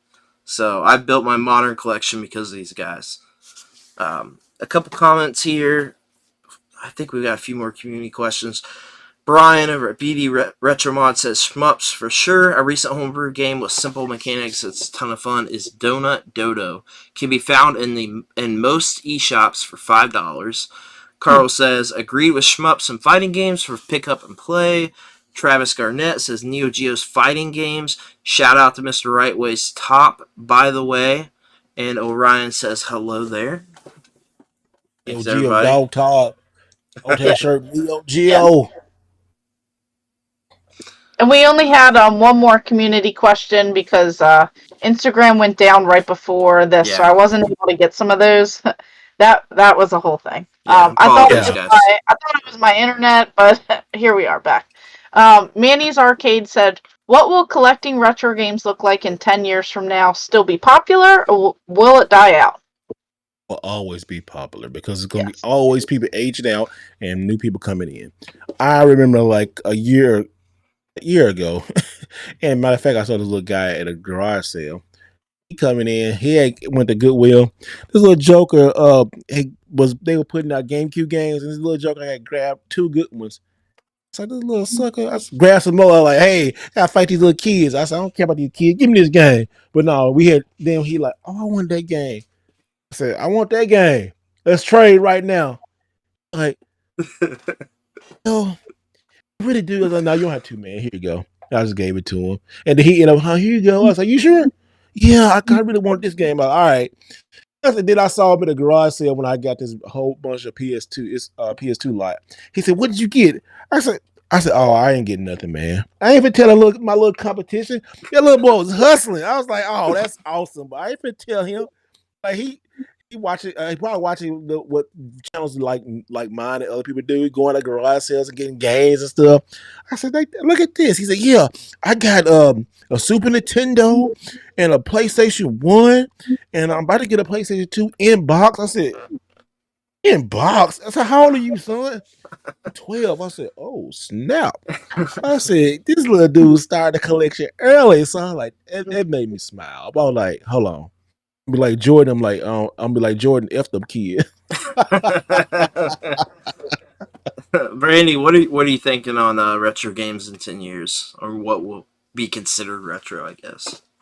I mean, I think there's always going to be like people collecting this stuff. There's always going to be people like creating more and more games and things like that for the retro stuff. I think there's always going to be something. I also think that retro is going to shift a little bit because obviously we're all getting older, whether we like to admit it or not. And some of the systems, like disc-based ones, are becoming retro, and soon it'll be what we know now will be considered retro at one point. So I feel like they're always going to be popular. I mean, our stuff might be ancient, but it won't be retro anymore. But I think people will still collect some of that. Yeah. Remember when the COVID first hit and everybody like, oh, here we go. Games ain't gonna be nothing. And games shot through the roof. Yeah. It was like, surprise! I know, right? Now all of a sudden everybody's a game collector and loves video games. Remember how everybody wanted a Wii again in Wii Sports? Yep. Yeah, I was picking up Wii Sports at the thrift stores and selling them for $20-$25 all day. Loose discs. Loose disc Wii Sports. Wii Sports was going for $50.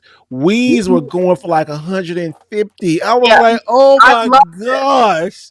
Hey, I took advantage of that. I took advantage and picked up what I could find that were used. I mean, Wii Sports was useless at the time. It was like finding, a random, like, common 2600 game before that. Like, it was, nobody cared.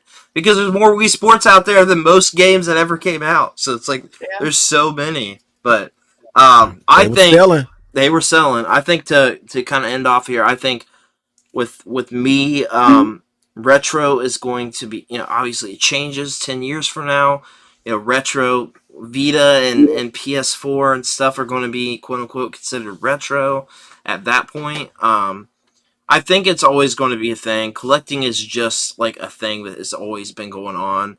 I think it'll shift. Digital has definitely already shifted. I feel like you could do a whole podcast on the transformation of digital versus physical 10 years from now. But I think in general, collecting is always going to be a thing. I think a lot of the Atari era, Commodore, television, all of those, that is a complete dying breed. That is only going to stick around for people that are, the hardcore collectors. It's going to be our generation because the people from that generation are dying out, unfortunately. So it's going to be people that care about preservation and things like that are going to keep any of that alive or even a thing 10 years from now. I can tell you right now, I've tried with my daughter. She could care less about NES, Super Nintendo, anything 32-bit generation. Sometimes it's hard for me to get her to play like a Wii generation game. So it's sticking with us that care, So we're the trailblazers that keep that going, and that's kind of my thoughts. So speaking of Wii Sports, and this probably would go into some of my Japanese pickups if y'all don't mind. Yeah, no worries. Go for it. All right. So remember when I was talking about Wii Sports when I went over to Japan, right? Oh my goodness! Look, I picked up a copy of Wii Sports, like 25 cents. Oh wow! Nice. But look at the cover, though. That's so different. And so look at the case. What's that? Yeah, look at the case. The price tag says 50. What's it say there? So like equivalent to like 50, less than 50 cents. But look at the disc inside like that. Look at that. Disc is even different. Wow. Okay. It's got the Club Nintendo insert in there too. Oh wow, that's nice. I like that cover better. I like that cover better. Too. I like that blue. I do. And then look at the Wii Sports Resort. Look at all the information. You got like Wii Fit Plus, a brochure in here. You got like something about that. Oh, I didn't even look at this. Okay, so this is a first. I'm saying with y'all. Hey, look at the Wii Sports. Okay, look at the manual. I never opened the manual up. Oh my gosh. No, this is so dope. I wish I picked up more. Look at this. This is an actual freaking map. Look at that. Oh, jeez. I never look at that. Oh, I got it backwards. But look, here I would have it backwards. But look at that. Look at that map. I would kind of look like Super Mario World in a way. That remind me of that. That is wow. I've never seen that before. Yeah. I've never seen that. That's incredible. That insert. You got me very, very intrigued. Yeah. That's a very beautiful. Look, you know what's crazy to me is that Japanese people are more attached to digital gaming than they are physical gaming, right? Especially right now. Well, yeah, right now, but it's still a lot of physical stuff. Like this is in a jump there's tons of physical there, I'm sure. And then look what else I got from over there. I'm gonna be showing on my channel later, but just giving y'all a little preview of some stuff. It's right here. Nintendo Classic controller, right? Nice. Oh, nice. I like that For box. Yeah, that box is neat. Oh, what? I did not even know that was a thing for the Wii. Huh. Very intriguing. How much did you pay for that? Club Nintendo, $5. Wow. I've never heard of that either. I'm kind of amazed that that's even a thing. Mm-hmm. So it's got the dongle to plug straight into the Wiimote? Yeah. That's crazy. Wow. Speaking of greatest hits, I have this one, but I found this in Japan. Nice. They do sell American games in Japan. I have this. I'm just gonna keep it just because I found it in Japan. But speaking of PlayStation 1 games, right? Here is a PlayStation 1 game that did not come over here, but you're gonna like this, Brandon. Rockman 3. Oh my gosh. Nice. On the PlayStation. Wow. Dude, I love that. The artwork. The artwork is gorgeous. It is. And then you open it up and have the manual. Look at the disc. Look at how beautiful the disc is. Wow. I remember buying this when I was in Japan like years ago. Let me show you some more stuff. What have I got over here? I got PlayStation 2 stuff. Oh, speaking of wrestling, here you go. SmackDown, just bring it. I was hoping you were going to pull up a Fire Pro Wrestling that didn't get released here. That's cool, though. I like that. Oh, well, here's something that didn't get released here. This is New Japan Pro Wrestling. Nice. Yes, I have seen that one. Yeah. It plays on American Xbox 360. And then, I had to get these. Well, I had to get one of these. I'll show you one, but Super Famicom Donkey Kong Country. I have that one. I love that box art. Yeah, that box art is really nice. Then I had to get, Hot take. I like GameCube Japanese cases better than American ones. I love how compact they are. Nice. That is so cool. That almost looks like a 3DO case in that style. I've always loved it for the Super Famicom. Yeah, always loved those. And this is my second copy. I got the first copy graded. I don't know when it's coming back, but Michael Jordan was on the cover of Live 2002. I saw you post that. So cool. Yeah.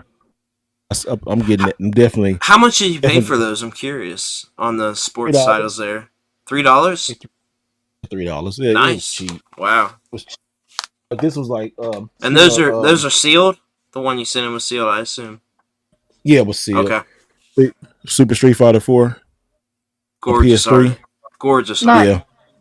Then Darth Vader on Soul Calibur 4. Love that. That's awesome. And then I know y'all like, where is that at? Oh. Hey, this right here. Now, oh man, I haven't shown this one yet, but this is pretty special. I had it before. I have it on a PS4 downloaded, but now I got the physical copy, and it is such a good game. Devil May Cry 4 Special Edition. Love it. I love Devil May Cry 4. Such a good game. It does play on a PlayStation 4, and it is in English. It does have English menus. Devil May Cry 4 is that's a difficult game. It's such a difficult game, but it's so good. It's so good. Have you gotten to play the what's it called? The PS5 like DLC it's got for it. Can't even find it on here. There's like a expansion for it that was for PS5 only that I picked up like early on for the system. In Devil May Cry 5? Yeah, man, yeah, I'm talking about Devil May Cry 5. My bad. Yeah. Devil May Cry 5 had when they did the special edition, I forget what they brought all the DLC and all that stuff to the special edition. And they put it like and on the Xbox 360 the Xbox Series X and PS5, yes. They added performance modes and performance modes on it, and it's so totally makes those up. I'm probably get some hate for that. I'm sorry, guys. You know, hate the mistake. You know, hate. If they get mad about that, that's so silly. They shouldn't get mad about that. Speaking of PlayStation 2 games too, also Ratchet and Clank. Here. That's gorgeous. That art, I've never seen that art before. That's like some like really package. That's wow. Yes, it's special gift packaging. So please don't encourage me to collect Japanese games because I don't need it. And sometimes that's gorgeous. And then this, I know Brandon, you're like this, right? So like the instruction booklet, all in color, right? Most PS2, but this right here is what's staring out for me. A special Christmas card, a gift card, a phone card here. And on that's the back, awesome. It gives you like a little code or something. And then what I love about Japanese like culture and the video games and stuff, it's always advertisements to get like extra bonus stuff you can get in different stores. Love that stuff. Love that stuff. Yeah. So just stuff like, and this game was like I think $5, but. So just going when I go back up there next year or end of this year, I'm buying more PlayStation stuff, especially PlayStation 2 stuff, fighting games, like like Tekken 4. Look how dope that cover is. We got a very cool. Horrible Tekken 4 cover, but this cover on Tekken 4 is so good. Tekken 4 was so underrated. Have you considered doing any like the Japanese exclusive console stuff there? Like some of the stuff there that. Wonder Swan, for example, like some of the weird stuff. That'd be pretty cool because I know that I have a friend that lives there that is from here. He was from Wisconsin actually, and he collects a lot of that weird stuff that didn't come out here, and that's like his whole focus. He's going to what's that super popular store in Japan that everybody goes to? I'm trying to think what it's called. Super Potato. Yeah, well, Super Potato is one. There's another store that there's like a chain of that just sells like retro tech. I can't remember what it's called, but he picks up stuff from there all the time. Like he got like a Wonder Swan for like $20, so he dived into that. Oh, okay. Looking forward to that then. Yeah, I'm telling y'all, it ain't what it's cracked about to say that right now. We got a few comments here we'll end off the podcast with. We've got Stephanie saying, do y'all collect handhelds? I collect the Tamagotchis. I definitely have them. I have a Kingdom Hearts Sora Tamagotchi. Does that count? Oh, man. She's wildin' tonight. We got Gigi McGee saying... No, is she? That's so funny. I ain't never seen that side of her before. I like it. She's hilarious. Gigi said, sorry for coming in so late, but hey guys, no worries at all. He also said, Gamer Aimer, what is your favorite game to collect for system-wise? Well, right now I'm going for the full Super Nintendo set, so that's currently on my list. I loved going for the N64. I loved that one. So it's just, I love everything. It's hard. She does love everything. She does. You just see when y'all see Gamer Amber in person when she going stuff. Yeah, you seen the little cartoons that have the little sparkles in her eyes and the little fairies and stuff. That's how she walks around like conventions, like. Oh, I'm gonna buy all of this right here. Oh, it's so magical. I'm gonna get this. It's so fun. Listen, let's go. Here's what's let me shout this out because we love Tech Buzz. We love Steven.